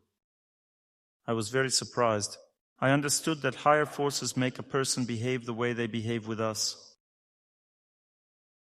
And these forces also give them knowledge in their heart about why they need to act this way. That means that when a person punishes us, they are convinced 200%. They have no doubt that this is so. But that's not the end of the story yet. The end of the story stunned me. It consists in the fact that when I started behaving strictly with my wife, trying to prove something to her, I also detached myself from this situation and began to meditate upward. But I could not find the force that was making me do this. This was an absolute mystery. No matter how much I wanted to learn this secret, I could not learn it. A person is unable to find out why they torment their loved one. And they don't even understand, in fact, what is tormenting them most of the time. You see, this is what the mystery consists of. The point is that you shouldn't try to get rid of these sufferings. You just need to accept this, you see? That this world has the right to torment us.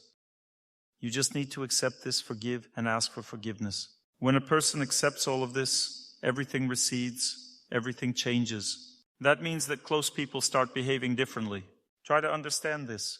The main thing is not to resist, but simply to forgive and ask for forgiveness. If you feel the situation is insane, you can distance yourself. If a close person wants to harm you, live in a different place. Don't go looking for trouble.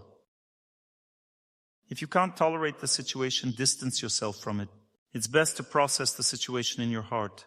Remember, action in the heart is stronger, more qualitative, better, more powerful, and more reliable than action on the outside. There's no point in arguing at all. When an argument starts, stop it by simply walking away. And then sit down in the morning and do what we are about to do now. We listen to the voice of an elevated person, and in their mood we repeat our prayer in our own tradition.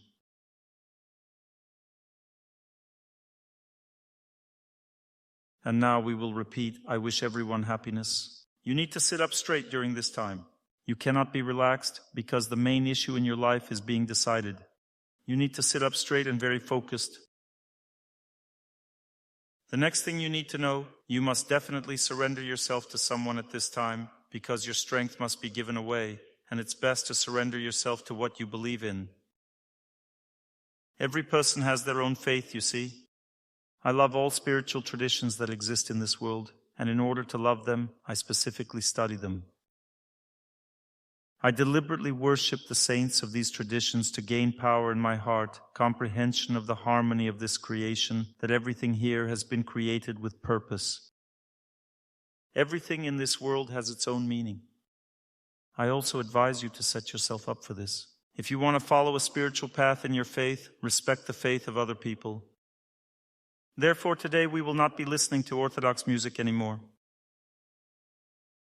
You think we're going to listen to music of my faith, right? No, today we will listen to Muslim music.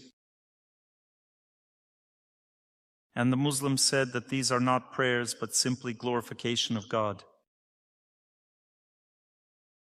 But in this regard, nothing has really changed for me, because I like these praises, and I'm playing them again. That means that we listen to the voice of a person who glorifies God. We repeat, I wish everyone happiness. And so we visualize, we remember something holy from our own faith. And we bow and we wish everyone happiness. This is what we are going to do now. If you're wondering why this show is needed, I'll tell you now. You can't even imagine how much has changed in my life and in the lives of my loved ones and other people who have told me about this, thanks to this show, as I call it. I'll give you a simple example. One woman approached me and said, Dr. Torsunov, my son is in such a situation. He has a mental illness. He locked himself in his apartment. When we try to force open this apartment, he starts attempting suicide, trying to kill himself. He doesn't eat. That means that he's dying of starvation. He doesn't answer calls and doesn't call himself. Well, in fact, nothing can be done. What should I do? And I said, do what we do here. She said, how long? I say, every day and every hour. And while you are conscious, do only this. And as soon as you fall asleep, don't be afraid. God will help you himself. How long do you think it took? 2 months. 1 month, 2, 3? No, just a few days. She comes to me and says, first, Dr. Torsunov, I felt that everything would be fine. My heart became calm. Second, I felt as if some kind of contact had been established between me and him. Third, I felt as if the situation started to move forward. And then he called me and said, Mom, come over, I want to see you. And that was it. She took medicine with her, mixed it into the food, and brought food. She came, he opened the door for her, but he wouldn't open the door for anyone else or answer anyone else's calls. He started eating all of this and came to his senses. He then let her in every day. That's how she overcame her fate. Interesting? I could talk for 3 days, 3 hours each day, just about such cases. I have hundreds of them. You just need to accept that this works.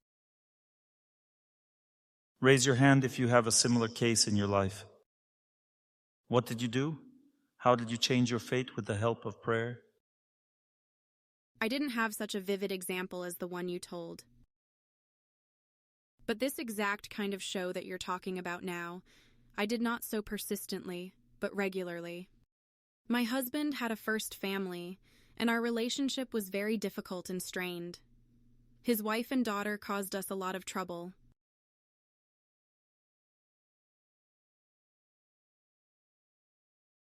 And when I did what you recommend, everything settled down for us. That means that you pray, you do everything. And gradually everything calms down. Yes, absolutely. Here's my personal example experience. Sit up straight. We try to attune ourselves to this sound and bow to holiness. I want to live for you. I want to live for you, please. I want to be closer to you. I want to follow your guidance. When a person acts this way, they don't need to think about their problems. Problems calm down. First, the heart becomes calm. Then problems appear there. Then they calm down, and the person feels victory in their fate. Then they feel the strength that they can always overcome their fate this way and live like this. If you reach this point with this attitude, you will reach what you need to reach. Yesterday I reached that point. I could feel the entire audience, and at first it was tough for me. Many people doubted what I was doing. Then somehow the audience became strong and united. At the end there was such power, it was coming from the heart.